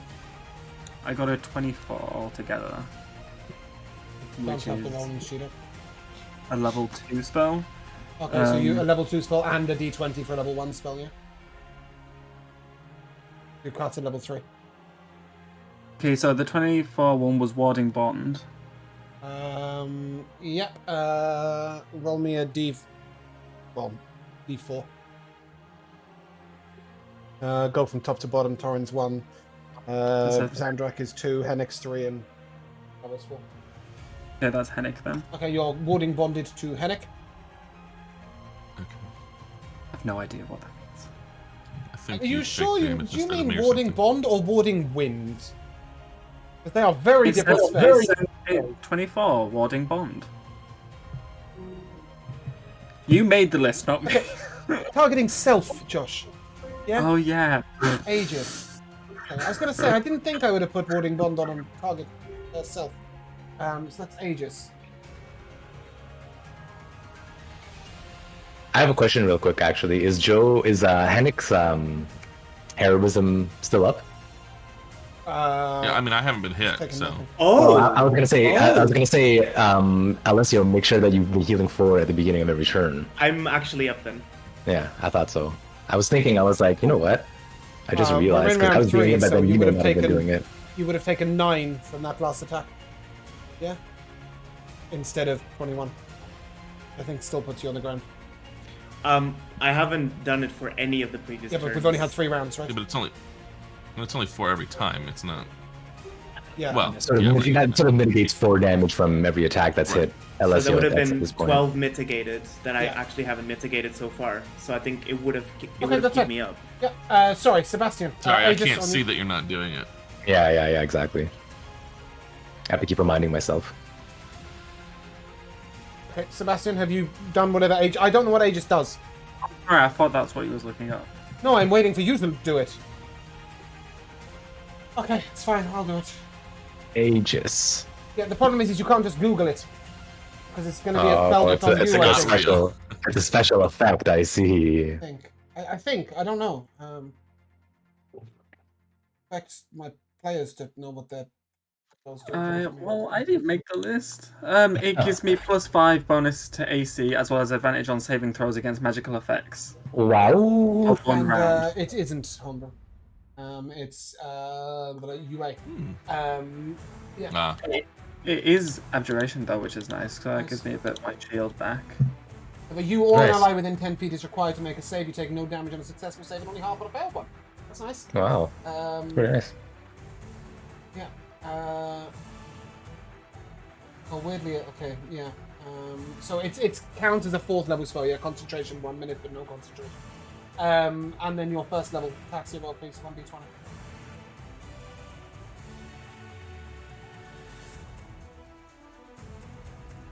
1d20. Long strider. Nice. Nice. May your strides be long. Kiavo. Right. Sadly, I no longer have lightning bolts. Okay. I do have something ghetto though. Lego and Bolt. I will give you ghetto lightning bolts instead.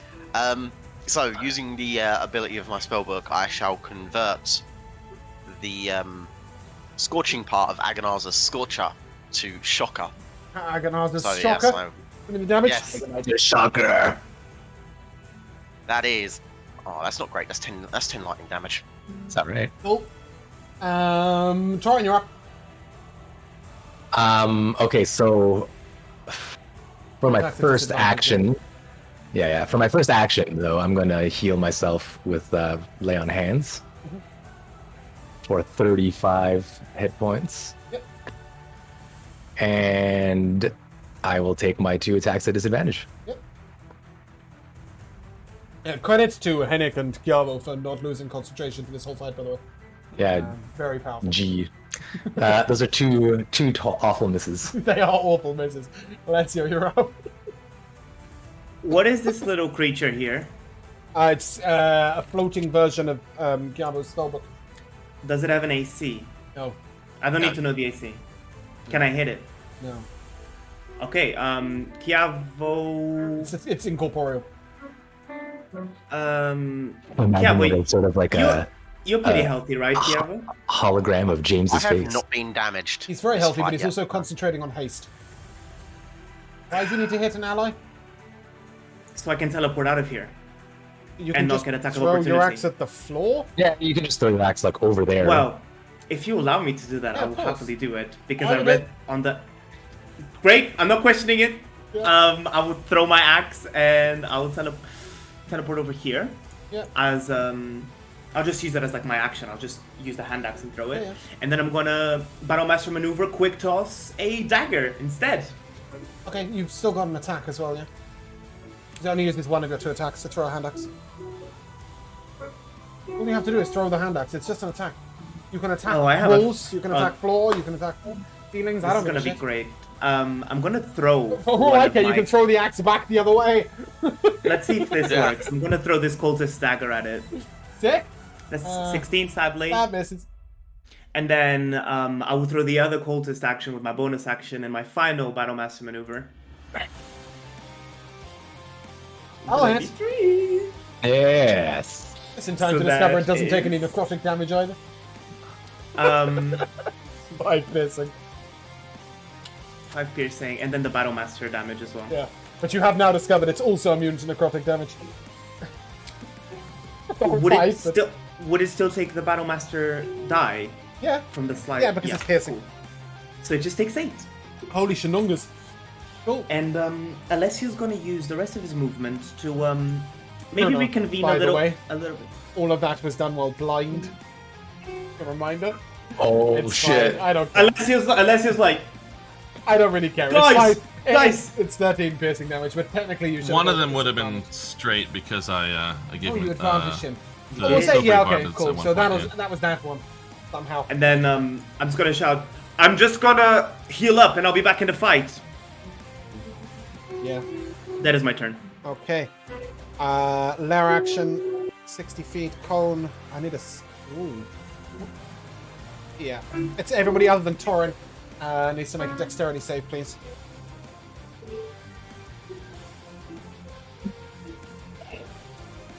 No, sir, with an 8. Okay. If you got below a 16, you will take 39 acid damage. And above a 16, you will No, take 20. there's- Take 19, sorry. Rounded halving. Unfortunately, I am downed again. Well. Concentration save from Hennic either way, please. For the first time. Yeah. Can I? I guess I could theoretically make it. Yeah, you need a 20. No, I got a 4. Okay. So heroism is gone. Yeah, Kiavo, Ah. you're safe. Yep. What's the save again that I need? Kiavo, make a dexterity saving throw, please, as he spits out a 60-foot cone of acid. Yeah, that's a That is a fail. You will take 39 acid damage. Make your concentration check Ow. on haste, please. um, Torin's going to spend half its fight stunned. yeah, no, I failed it. No, Torin is stunned. Nobody is brave anymore. Sebastian. Wait, I'm stunned. Yeah, because he's haste ended. He lost concentration Oh. haste. It stuns you. Oh. Lethargic, actually, I believe, is the way this it's described in the spell. Okay. Sebastian, your dex save. Save. Mine was a pass. It was a 21. Okay, cool. You take 19 points of acid damage. Yeah. And So I'm just gonna quickly run to the loo if I'm stunned. Yep, and Sweet Voice is unconscious. No. It's having a bad bit. Hennic. Yeah. Junes, you need a summary Yeah. of who's where. Alessio's No. unconscious. Right, that's my As primary is concern. Zandrak. Zendik. What is his name? Zandrak, right? Oh, I know it's Sweet Voice. he but is, never heard of it. That's okay. Xandrak, sweet voice. And he's so much closer to the bad guy. And I'm actually kind of better friends with him than I am with Alessia. Well, right now you can't. Alessio, why are you down there? He ran away. I ran away. You ran Does this down mean the I hill. wouldn't? Yeah. Does this mean I wouldn't have been hit with the cone? Yeah, sorry. I thought you were here. I'm up. Yeah, yeah. No, no, no. Alessio's- I hit so I could heal. Right. Well, then I shall healing word Xandrak. sweet voice. He's Just most- a regular first level to I'm get him pushing up. that. Yeah, thank you. Wait, if I'm 7 not down, HP. would I be able to have my turn still? After Hennic. Shit, sorry, I'm really sorry. I can't concentrate with that. There we go. Mute Rico. The piano's just confusing the shit out of me. Yeah. Hennic, take a turn first. Sorry, let's finish the turn. You've healed okay. with So healing I've- word, is that yes. correct? Yes, indeed. Yeah, how much and health, although I please? wish I'd been able to give myself, I wish I could give myself advantage somehow, but I 7 didn't. HP. But I'm still going to attempt to Ring of the Ram punch this thing here. Lovely. I'm gonna go 2 charges since I might miss, probably. Let's see. Can I click that there? Fuck yeah, missed. Unlucky. All right. Well, Um, forget it. Yeah, Alessio, you're up. I'm going to do the common sense thing here, and I'm going to use a what's the word? Like a Wind healing thingy? potion? No. I will. I'm going to second wind first. Okay, you can't do that and drink a potion, but yeah, go on. No problem. That's 13 HP I'm Yeah. healing. And I'm going to do that for my turn. Tell me if I move here, would this still give me cover? Move where? This little staircase bit here in the hill. You will have cover if there is a bit of wall between you and it. Okay, So that is you'll have exactly cover where I'm like gonna go for here, now. right? Yeah. Yeah. So hopefully, if I'm still covered, that's where I'm going to end my turn. Okay. Thank you. Torin is stunned. Let me unmute you. I am stunned. Yeah, it's tinkling of the piano going on. Oh, sorry. That's alright. So that is 25 to hit you. That hits. 24 piercing damage. Make a con save, please.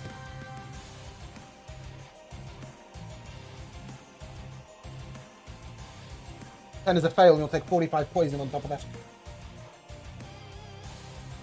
So Sebastian. Torin is down, but I do have this crystalline flower. I'm not sure if it just activates. That's the first time you die. Not the first time you're Oh, knocked I down. It's the first time you die. die. Got you. Yeah. Got you.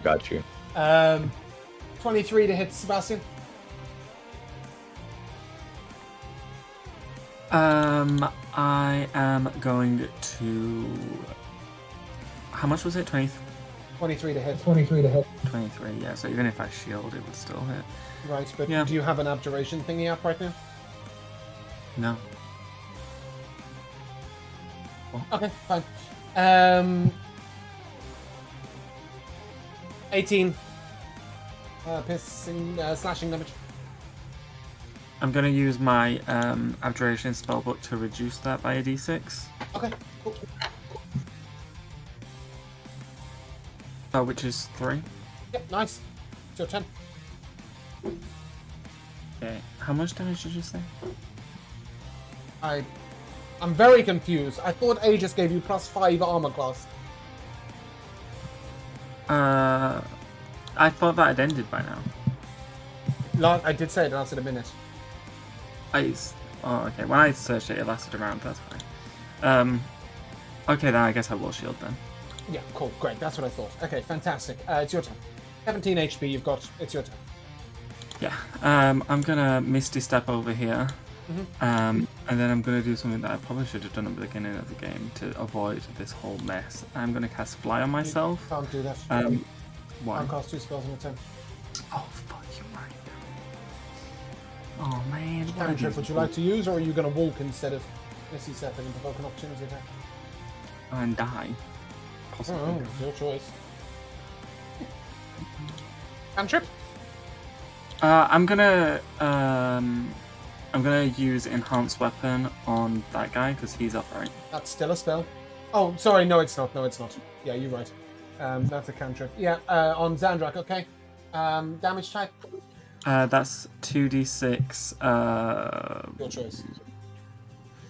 He does poison, but does that mean he's also resistant to like acid? I'm gonna go acid. Okay, cool. Does that complete your turn? Yeah, I guess so. Gabo, you're up.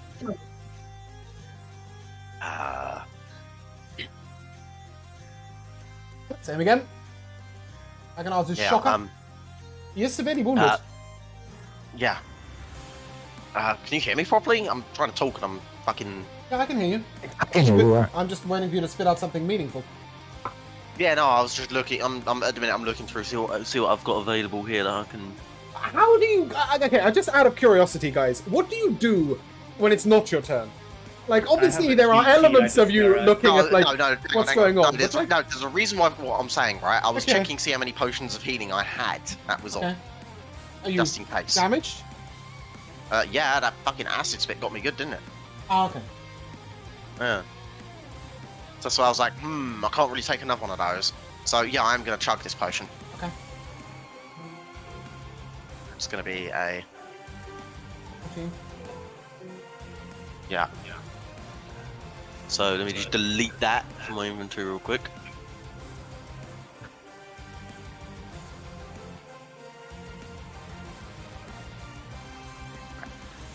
Okay. And let's fire off the Agonizer Shocker again. Yep. Starting to run dry here. It's going to be 12 lightning. Yep. Nice. That's all I got. Torren, death save, please. Aye. It says that you've got one success so far. I had to reset them. That was from a while ago. That's fine. That's a fail. Okay, yeah. Alessio, death save, please. I'm up, remember? Then you need to heal yourself on D&D Beyond. Oh, fuck me. Because right now I don't see that. Yeah, that's fine. Sorry, I That's updated okay. Roll20. Yeah, yeah. Here we go. Okay, so offhand empty, rapier on the other hand. I'm gonna drop my rapier and I'm gonna draw my heavy crossbow. Okay. How tall is this wall here? Will I be able to like set You up need the to move crossbow up. there? You need to move up. That's fine. Like Is right here up. enough? Yeah. But Cool. you will also not be in full cover there, yeah? Obviously. This is fine. I'll move down once Full my cover turn is would ready. I never just want to shoot. make sure. Okay. Cool. So let's do some heavy crossbow shenanigans. Okay. That misses. Second attack. That also misses. Unless you have the crossbow expert feat, you can only fire it once in a turn. Oh, really? Yeah, it takes an action to reload. Or, yeah. It takes an attack to reload, I think that should be enough. I know what feat I might be taking next. Wow. Alright, then that's just one hit, and I'm gonna move down Yeah. to get some cover again. Hennic, it seems that... oh, sorry, no, rubbish. I'm skipping two things. First of all, we have a lair action, which again, I need everybody on the platform, so everybody other than Alessio to make a dex save, please. Torren, you will fail the dex save here. Make a dex save? Sorry, make a dex save, and Torren, you will fail a dex save here. If you succeed, you will take... if you succeed, which is 16 or above, you will take 4 bludgeoning damage. If you fail, you will take 9 bludgeoning damage and be knocked prone. 16 or above. So, Chiavo, 9 bludgeoning damage prone. Bastian, you succeeded, I assume? Yeah, not 20. Nice. 4 bludgeoning damage. And Hennic, Zen. I'm gonna get there in a minute.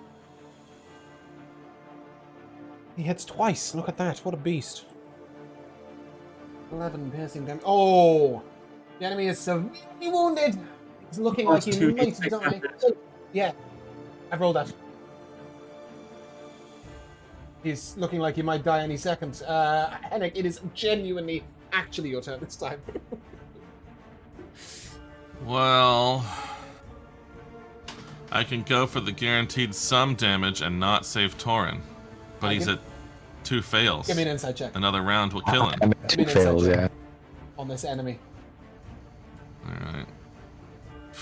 Well, my bonus is real high, so it's a 15.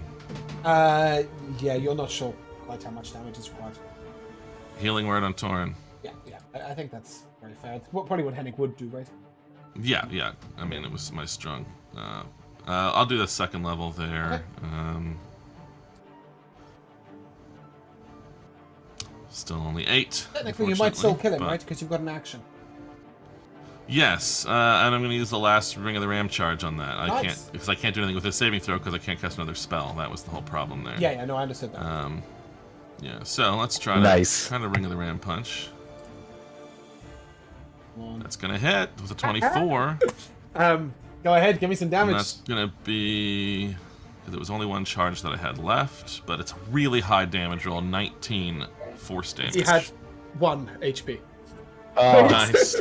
Please go ahead and describe his grisly demise. Yeah, just whenever I have something around the farm that needs taken care of, I find a goat will really get rid of most things. And I just sort of punch through the air with the ring, and a big sort of force of ram's horns comes out and just smashes these stupid horny grabbing beak bits to death. Fantastic. And with that, you may heal up Alessio, pick him up off the ground, all that sort of stuff. And as we take a break, you can level up. Wow. Hello and welcome back. Post-fight, you were able to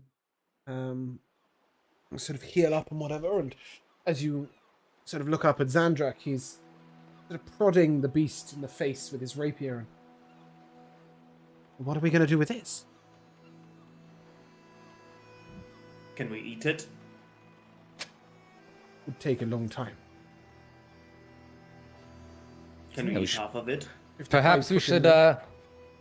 Oh, Yeah, would take a long time. It could eat you. Yeah, we as can you. harvest the organs. Well, perhaps there are some bits of it. He looks at him. He points towards the two sort of big fangs at the bottom and top. They're definitely interesting, if nothing else. But I'm afraid they are just animal teeth, animal carapace, animal bone. Nothing particularly interesting. You can add those if you wish, not if you don't. Yeah, I might, because it's one of my Yeah. one of my bonds, I think. Well, technically it's Torin who would need to harvest them. So Torin, you've got a yeah, hunting check, I think it is, or a surviving check. I or a do. harvesting Hunting check, and or- gathering. Yeah, that's Yeah. the one. If you'd like to give me that, let's see what you can get. 15. Ooh, nice roll. Yeah, and butchering a creature with this type is something you've never really had to do before, and you learn a lot of things about perhaps smaller versions of this creature by doing that. You can add a point to that hunting gathering, like as the skill. But yes, you are able to get a grand total of it'll be everything times 3, so 12 animal teeth, 6 animal carapace. And there is 9 animal bone, as well as you can sort of look at this armor plating and think that perhaps it could be used to forge armor, so it would be quite heavy to wear. If you wish to take one of these armored plates off and take it to the ship, or take it to the craftsman, there is a possibility that you may be able to make a set of armor out of it specifically for someone. As I said, it would be heavy, which would be tragic, because nobody would want to wear heavy Torin. armor, would they? Torin. Torin can't wear heavy armor. Yeah, Torin. Well, No, I mean, definitely- he I'll can, definitely but he take one. won't. But yes, obviously, Alessio is the only one of you who may wish to wear some heavy armor. Yeah, of course. Of course. As you take this carapace away, continues poking at it, quite interesting. And he will turn up a strange thing eventually. It's sat in the creature's throat, dangled down. It's about, I don't know how to describe how big that is, about 8 inches in diameter. Sort of round, and it looks to be a gland, a bit dinner plate-ish, basically. It looks to be a gland of some sort. It is in fact a cosmian gland. Like this. And yeah, it's different. It's unusual. You've never seen something creature like this. You think that it's cold to touch, and it's got that sort of acid to it. Maybe with some investigation, it might be able to serve a purpose, but you're not sure what. Like now, Xandrak certainly seems to find it interesting. But he swiftly lays it to the side and instead cuts the creature's 2 little floppy mandibles off And he starts waving them around in the air, making silly voices. And with that, it might be time to persuade him to get back on the fucking ship. You're not all that far from Suran, but you are much closer to a small village the creature was potentially attacking. We can simply say you went down and told them it was all okay, or we can investigate a little bit further if anybody finds it of interest. It's a very simple desert village. Is there... Sorry, go ahead. Oh, I was just going to say, I wanted to sort of tell everybody as they're harvesting things, like if there is some sort of meat value or anything, sort of the mundane stuff here that maybe better off carried off by the people from yonder village. I know we stopped it, but I do feel bad that I may have had a hand in bringing it here. They will definitely be able to make use of the carapace, possibly as building materials. They'll definitely be able to make use of some of the meat, and their butchers will be able to come up, look at it, and work that out. Yeah, so there's some meat value and some crafting value, and perhaps even some leather value as well on the skin. How small of a village? There's about 30 buildings, but they're unusual. They're squat. They're tall enough for Hennic. Halflings? Sort of 4 foot high buildings. They're very flat and quite long and wide. And they're built of some sort of sandstone, sandy rock. And there are currently no villages around, but they all ran. But they slowly make their way up on the riverbank, and none of them are Leonin. I wanna get a little bit of a vibe check from the party. I'll look around. So I don't suppose that now that we've, stopped this monster, we could perhaps go to the village and seek some compensation. No. I mean, we nonsense, did nearly Alessio. die. We did nearly die. It's like we need someone to pay for our weapons and armor and food, We don't just exist as these unembodied figures that are abstinent from money. Xandrak tosses you a silver piece. Says, make do with that. Yes, this will surely afford many, many healing potions and the amounts that my armor will require. He nods. Rather clever of you, Xandrak. Such a funny jokes to you are.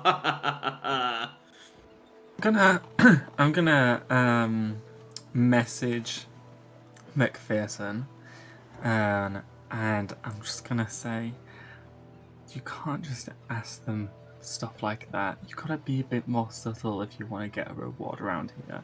So what would you recommend?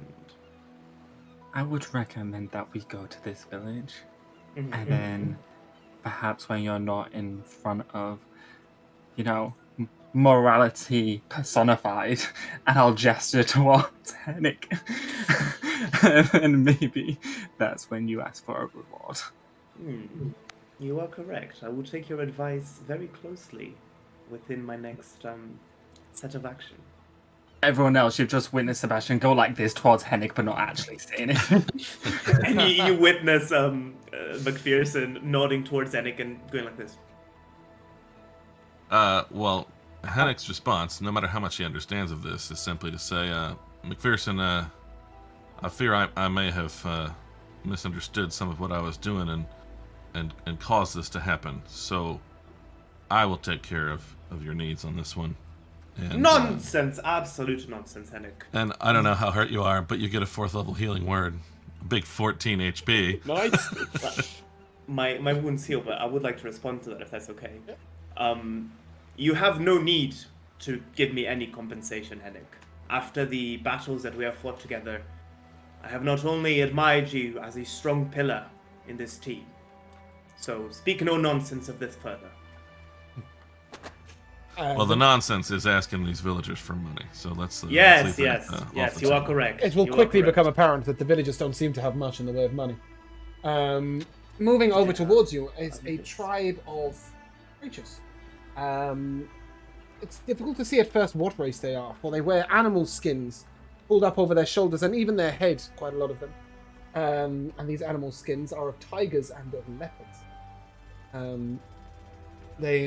Some of them have the ears intact. One even has an entire head of a tiger on top of his head. And they appear to be about 5.5, 6 foot tall.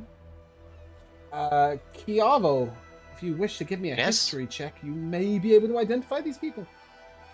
I have a question. Mm-hmm. How does this work in a world where there are lions, but there are also leonin? You've never seen a lion in your life. You've never heard of a lion either. You've seen leonin, you've never seen lions. We don't know 25, about but the lion skin, we just... No, tigers No, and that- leopards, not lions. Oh, you said tigers. Sorry, Not my bad. ligers either. What was your history check? No bestiality here. 25? Yes. Yeah, so you notice that these creatures, whilst humanoid in form, seem a little bestial in nature. And indeed, they are identified as shifters. They have some propensity towards the features of tigers and leopards, but otherwise do maintain a somewhat human form. And indeed, one of them walks up to you and begins to speak. Ooh. What do he speak then? He will address you first in Sylvan. Will he speak Sylvan? Oh, great. That's We are common folk. The only other language I speak is Draconic. then Speak in- Elvish, if In there's any very common translate. broken common, the gentleman sort of, thank you for the protection. You're most welcome, my good man. He points towards the great worm and your kill, your meat. No. Yes, we sort of decided that as a compensation. And I think, Hennic, you're going to step up. I don't know the compensation in it. Wait. We do good for you. He goes to one of the small squat houses, and you'll see that in little channels around the buildings are trenches. And the buildings are in fact sunken into the ground. They are 7 or 8 feet in height, but only sit 4 feet above the ground, which would keep them cooler amongst other things. And he leads forward a very old woman wearing a white leopard skin. She comes forward and she touches her amulet, which is made of a large shell with teeth sort of across the top. And as she does so, she speaks in fluent common. Thank you very much for protecting our village. My tribe master says that in our tradition, it is your kill and your meat, but he notes that the creature is large and you may have difficulty taking it away. Might we forage from that which you leave behind? Yeah, it's far more than we could take on the ship, or more than we would want to take. It is certainly all yours. Perhaps we might give gift in friendship and receive in also. It is tradition in our tribe. So what they're saying is that they would give you a gift and you would give them a gift and it exchanges friendship. Oh yes, I am a very traditional man. Whatever gift you may throw our way.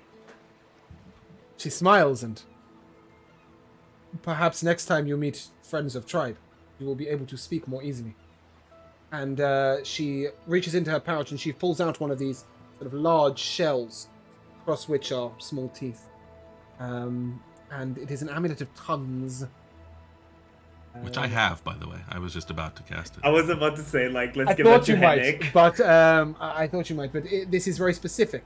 It does not use tongues to spell. It uses tongues to speak Sylvan. Sylvan alone. So it allows communication with other tribe members of the Shifters. And she sort of bows to you, and then the guy next to her sort of jabbers wildly. And she turns to you and, my tribe's master says you are fighting very bravely. He is sorry that he did not join you in the battle, but he did not want to take part of your kill. He smiles, and I think that he was feeling safe the riverbank. So to maintain his pride, the tribe master has sort of said that. Really, Josh?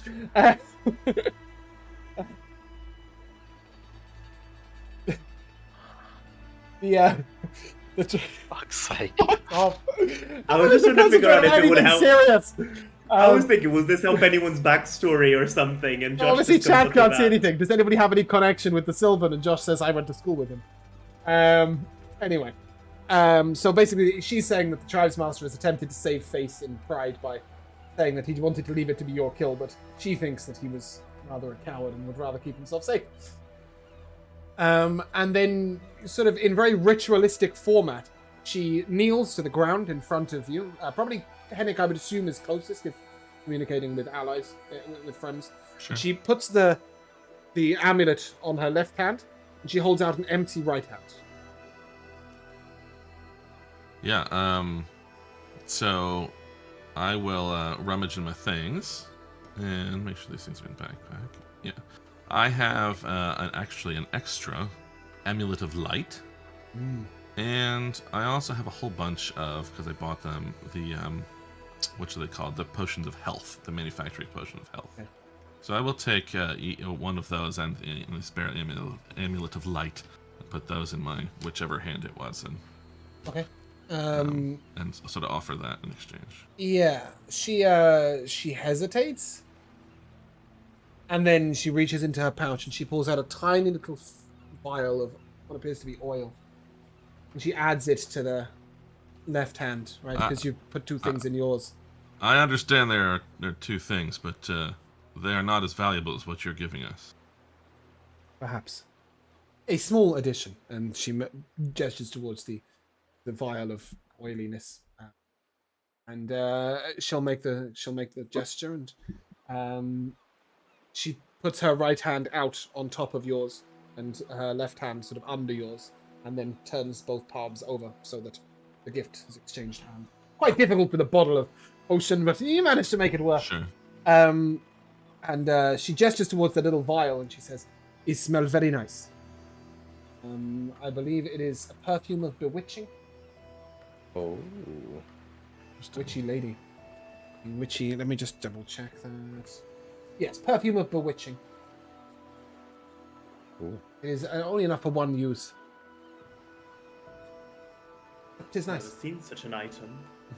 No, she's... Is it a drink? We'll dunk it over Don't drink it, Kiavo it'll be when we very get to the sick. watering hole. What? Oh, they were talking about how they're going to pass the watering hole where Leonins meet to find mates, and they were going to take you there for a bachelor's party. Dating Oh, simulator. Just gonna Yeah, but no. regardless, once the exchange is made, slick back your mane, you look all cool and shit. she stands Give and you a leather jacket or something. she takes a couple of steps back and sort of bows to, "It is pleasure." She sort of motions at herself. "My name Olaku." Orlaku, it's nice to meet you. I'm Hennic Littlefield. And these are my companions, Sebastian, Alessio, Torin, and Kiavo, and Zandrak Sweetvoice. Zandrak sort of bows, and to the chagrin of all of you, he is going to greet them in Sylvan. Just to be a dick. And then he sort of reluctantly smiles at you all.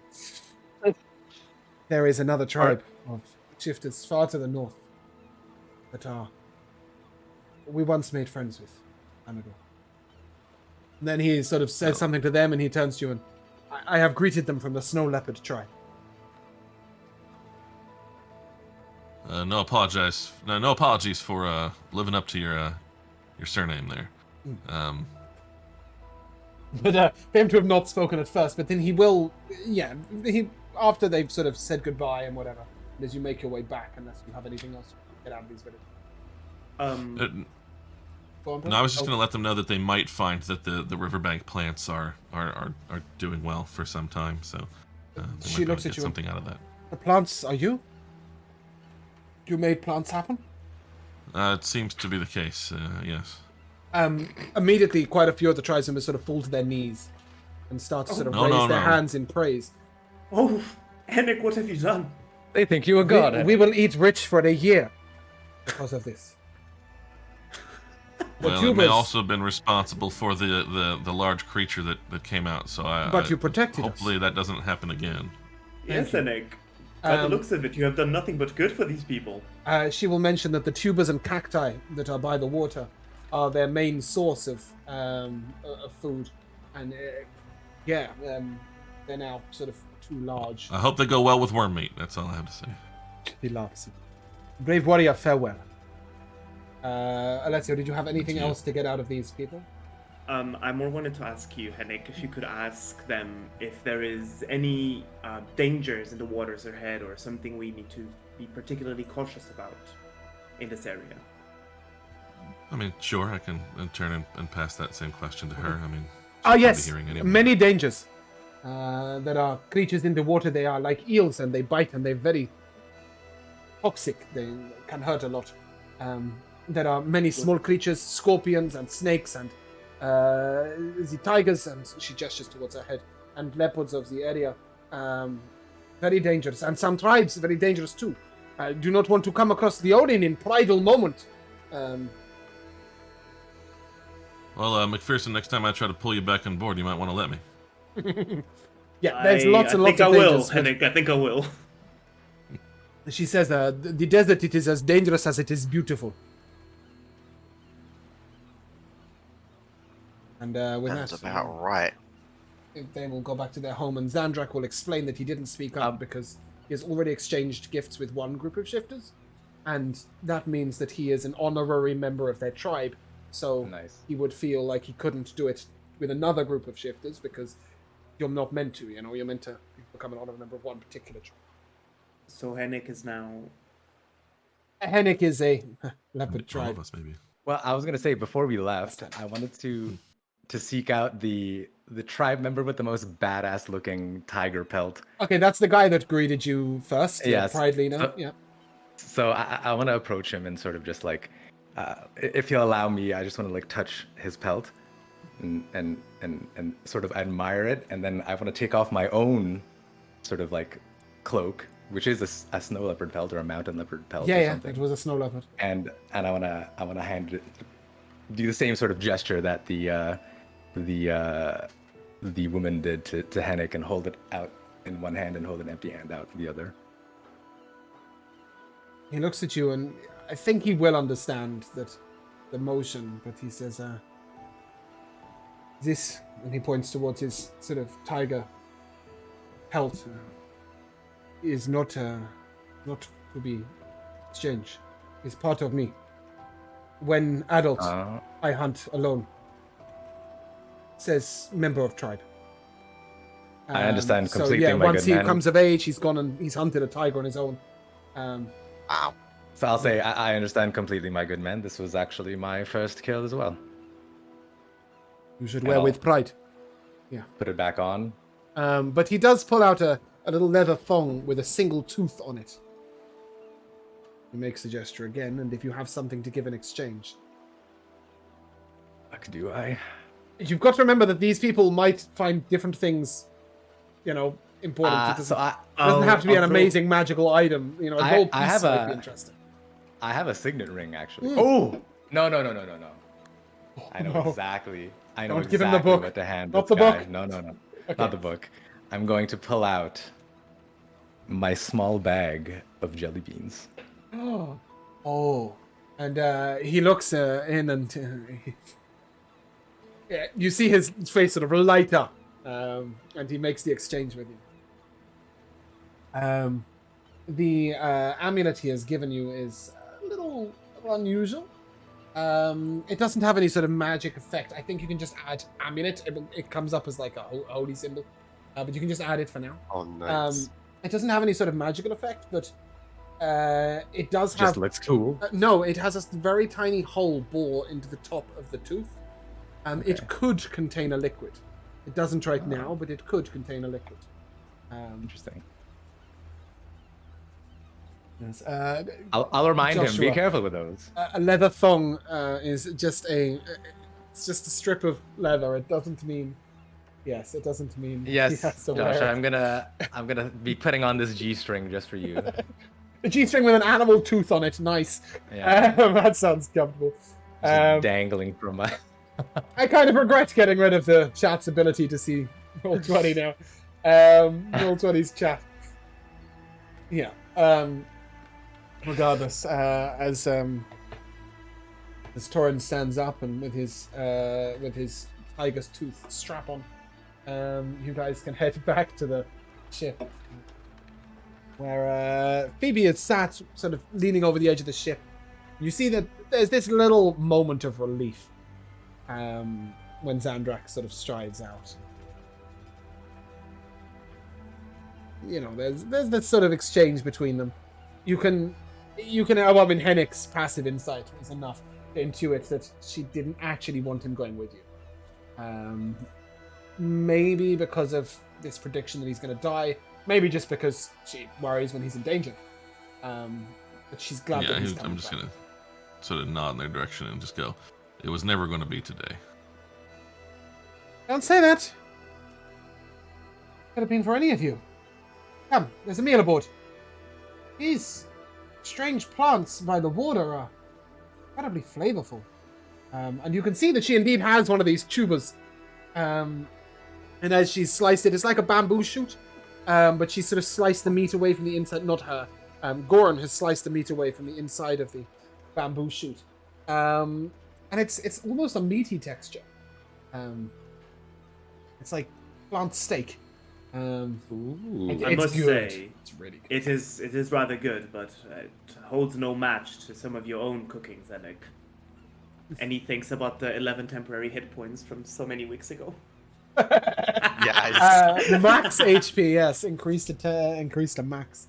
Regardless, the boat will make its way down towards Siran. Siran, sorry, I don't know why. And as you get to the banks of Siran, you look over at what is unusual. Oh, didn't mean to do that. Difficulty.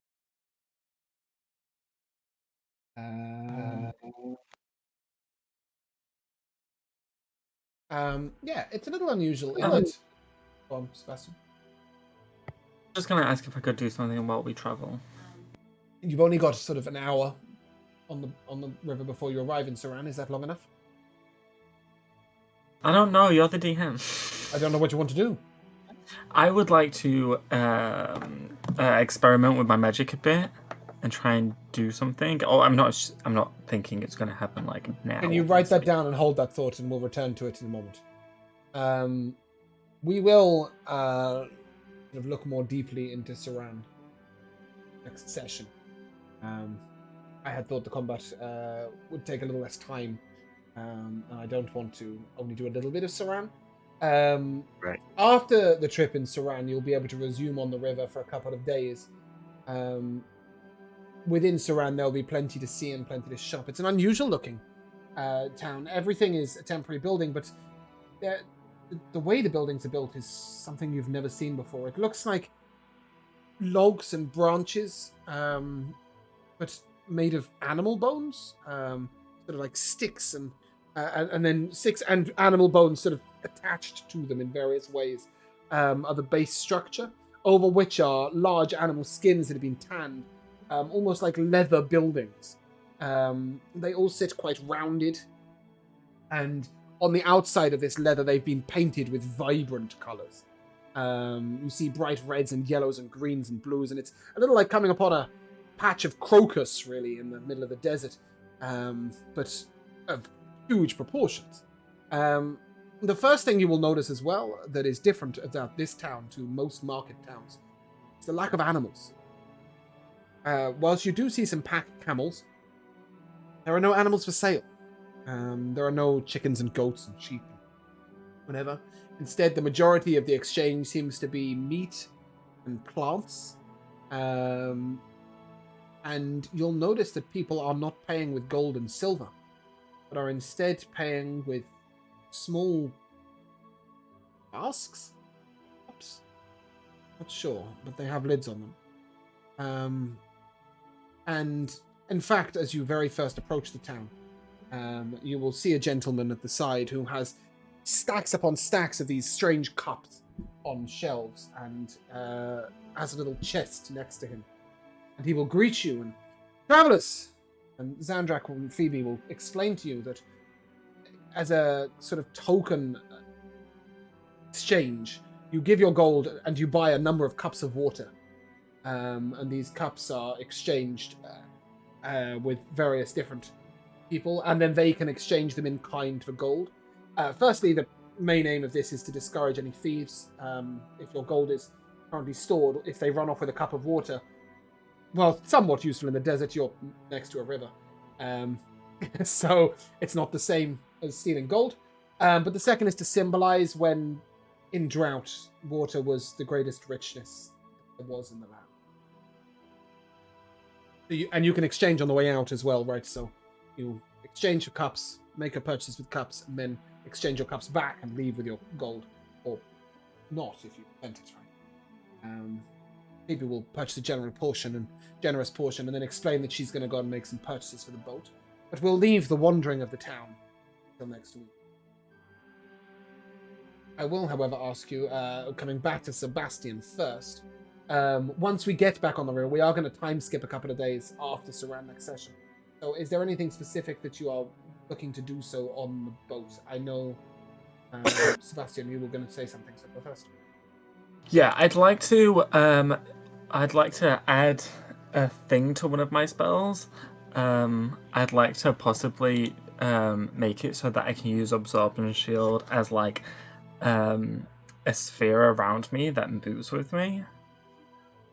It normally is a wall, is that correct? It is, yes. Yeah, I would say that it would be 15 foot wide, right? Or maybe 15 foot radius. Yeah, centered on me and like all around me. Yeah. I would think that would be possible over time. Give me an Arcana check. Okay, because I'm hoping, because it's not concentration, it just lasts like a minute. I'm hoping to combine it with flying. That would no longer protect your allies, though, right? Yeah, I'm willing to watch that from above. Okay. Yeah, your Arcana check. That's a 24. Yeah, cool. It will be at the same spell level. Obviously, Torren, you'll now be able to, having purchased the leathers in the town, be able to work on that armor. Wicked. And yeah. Is there anyone on the ship that would be able to make something of this giant worm carapace? Yes. So they will tell you that will need to be done in music. Wait. Ironic.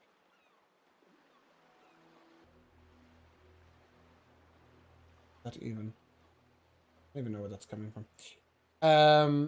Never mind. Anyway, yeah, that would need to be in Ulzmire, or in Ilvercornis, one of the bigger towns. Okay. Would be able to, would be able to do a lot more with that. Okay. Beyond that, I think, Hennic, I'll leave yours till next session because I think you'll find interesting things to purchase in Saran that may change your views. Kiavo, is there anything you're specifically focused on? I'll need to give that some thought, some more. Oh, okay. And Alessio, is there anything you're specifically focused on? Yeah, I think it's very visible that Alessio is slightly disappointed that he wasn't able to kind of stick it up in the fight, and that he wasn't able to defend his allies as much as he wanted to. And this is taking a little bit of a toll on him. So he's going to be spending the next few days kind of pushing himself above his natural limits and hopefully practice and get better so that it doesn't happen next time. If you are willing to work with Zandrak Sweet Voice on that, Yeah. you may add a point in your acrobatics, as Great. he will assist you with making acrobatics part of your combat. Yeah, that's very much his speciality. Yeah, and we have the relationship there, so it makes sense. Yeah, Torren, go ahead and give me a leather making check. Working checks.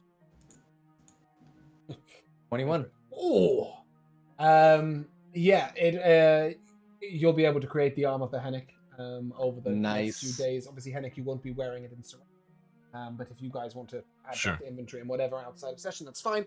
So let's Fey shrouded armor, Joe. Yeah, Fey shrouded. Awesome. And you're sort of able to garner a real understanding of making these leather armors, and you wish to buy enough leather, Torin, you might also be able to make a sort of armor for selling, if you wish, or just as a hobby, or even for shipmates. Yes, you really now churning out a leather armor is like do it. Even a started leather armor is something that you can do with ease. Okay. This more complicated armor takes a lot more time and love and care and money. But yeah, the regular armor is necessary. Yeah, I think I'd probably pick up a bit of leather and studs for. Yeah, well, we'll For do that in anyone. Saran next week, as I said, because there's a Yeah, lot there. Yeah, But exactly. yeah, and I think that's actually where we're going to end. Before we do end, though, I do have a secondary gift. Today is the day at level 8 where you get a somewhat ASI. Alessio, point in strength. Oh, thank you. a point in dex. Nice. Hennic, a point in charisma. See where this is going, guys. Sebastian, a point in intelligence. Kava, do you already have 20 int? No. Point in int. Okay. So yeah, basically a point in your main stat, guys. Which I think should take most of you to 20. Or perhaps just the front line to 20. I think it's just the front line, right? Oh, and Yeah. Chiavo, yeah. So it's Sebastian and Hennic who are now on 19, I think. Yeah. Cool. And with that, we move to MV. No, we don't. There was one other thing to give out.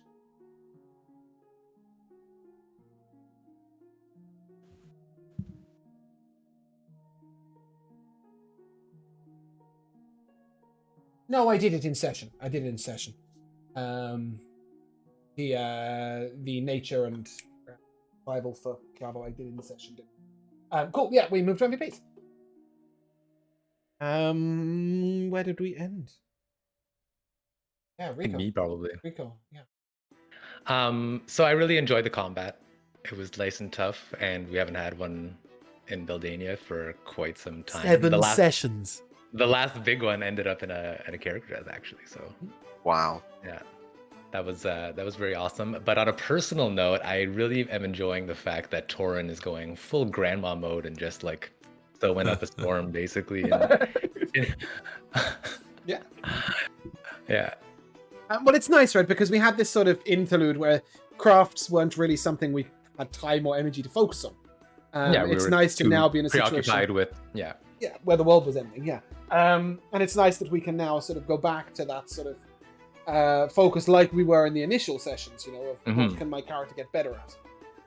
So I'm enjoying that element. Yeah, sure.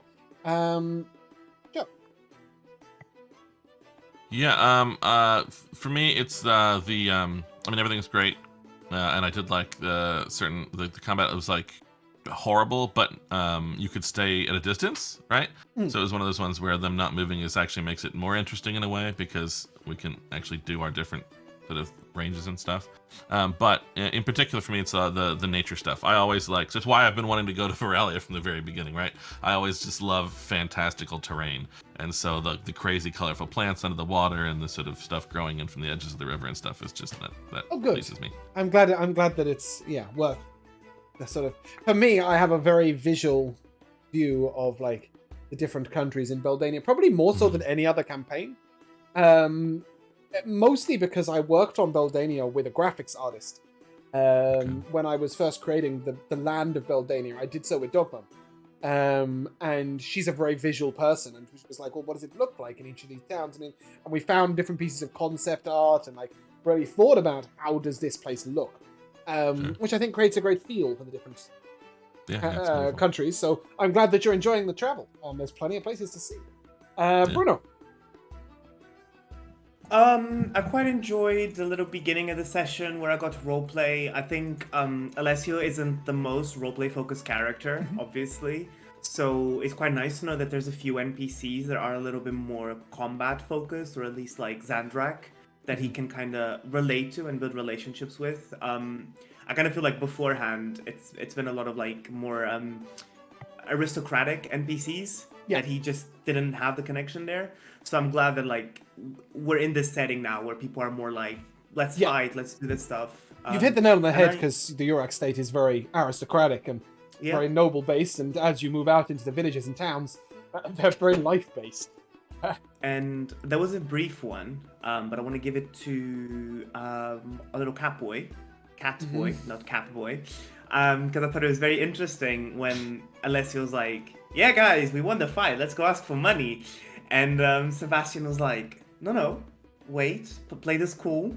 I think it was nice. It gave Alessio some perspective and a little bit more respect towards Sebastian, even to know that he's quite cunning like that. Yes, Yeah. he'll go ahead and unlock all the chests while they're not looking. That was such a great moment before. Yeah, speaking of which, Josh. A little shout out goes to my adorable little summon constructs picture. So cute, like a big rock dog. It's exactly But- how I picture it in my head. Yeah. But it goes to actually Torin using it as a catapult to get some attacks off. That was really cool. Yeah, great flavor. I loved that. It Which is didn't really quite ironic work as well out, but it was because still great. it was really ironic as well. I gave him advantage on the attack, so it worked out and Yeah. that, but he then missed. But it was really ironic because it was Alessio who'd just been working on using acrobatics in combat, and then Torin sort of vaulting off of something. It was athletics, but yeah. Jamal. I'm gonna have to go with the very end segment with the introduction to this tribe and just what the ramifications and consequences were of everything that had happened in the previous couple of hours. Yeah. And then also further to add on to that one as well, the jelly beans Yes. getting a fantastic use. Well, interesting enough, the tribes of the shifters are based on the Bedouins. I really enjoyed doing some research. So when I was creating this campaign, I think we've discussed this before when we looked at the customs of the Yuan-Ti being akin to certain Jewish Orthodox groups and Russian tribes. So Yuan-Ti are Russians, yeah. It's not them that are the Jewish folk, but yeah, I did a lot of research into like Russian things then, and then when I was creating the Halians, the shifters, really the Bedouins, stood out for me. When you look at Arabic culture and sort of desert culture, the Bedouins are such a different group to like the Arabian tribes and stuff. They're very interesting. They're very much their own people. A bit like the Inuits. They hold no country as their base. It's instead about their way of life that dictates their race, if you like, and that's sort of the way that they are. And their customs are really interesting. And this exchanging of gifts is down to that. So, I'm glad it was worth doing. But also it's, as you said, it could potentially have ramifications down the line as well. They're good allies to have. A couple of MVPs from me. I loved Alessio's attempt at a double backflip on the boat, because why not? He is a performer. Yeah. The realization and the sort of the whole plan of the campaign, seeing that Thorin's creation of armor is actually better than any armor you've been able to purchase or whatever, it's really nice for me to see the fruition of like bringing that stuff in right at level 1 a long time ago. Now seeing it start to take flight, if you like. So I'm really enjoying that element of it. And that no matter what it is or where it is and when it is, if we ask Kiava what he's been up to, he will have been reading a book. And on that note, that is where we'll end. So if you guys would like to say goodbye. Goodbye. Bye now. No. We Bye, shall see you everyone. soon. I think we are, in fact, today going to be doing our traditional Sunday raid. Oh, no, we're not. That is where we'll end. Apparently, they're not live. See you soon.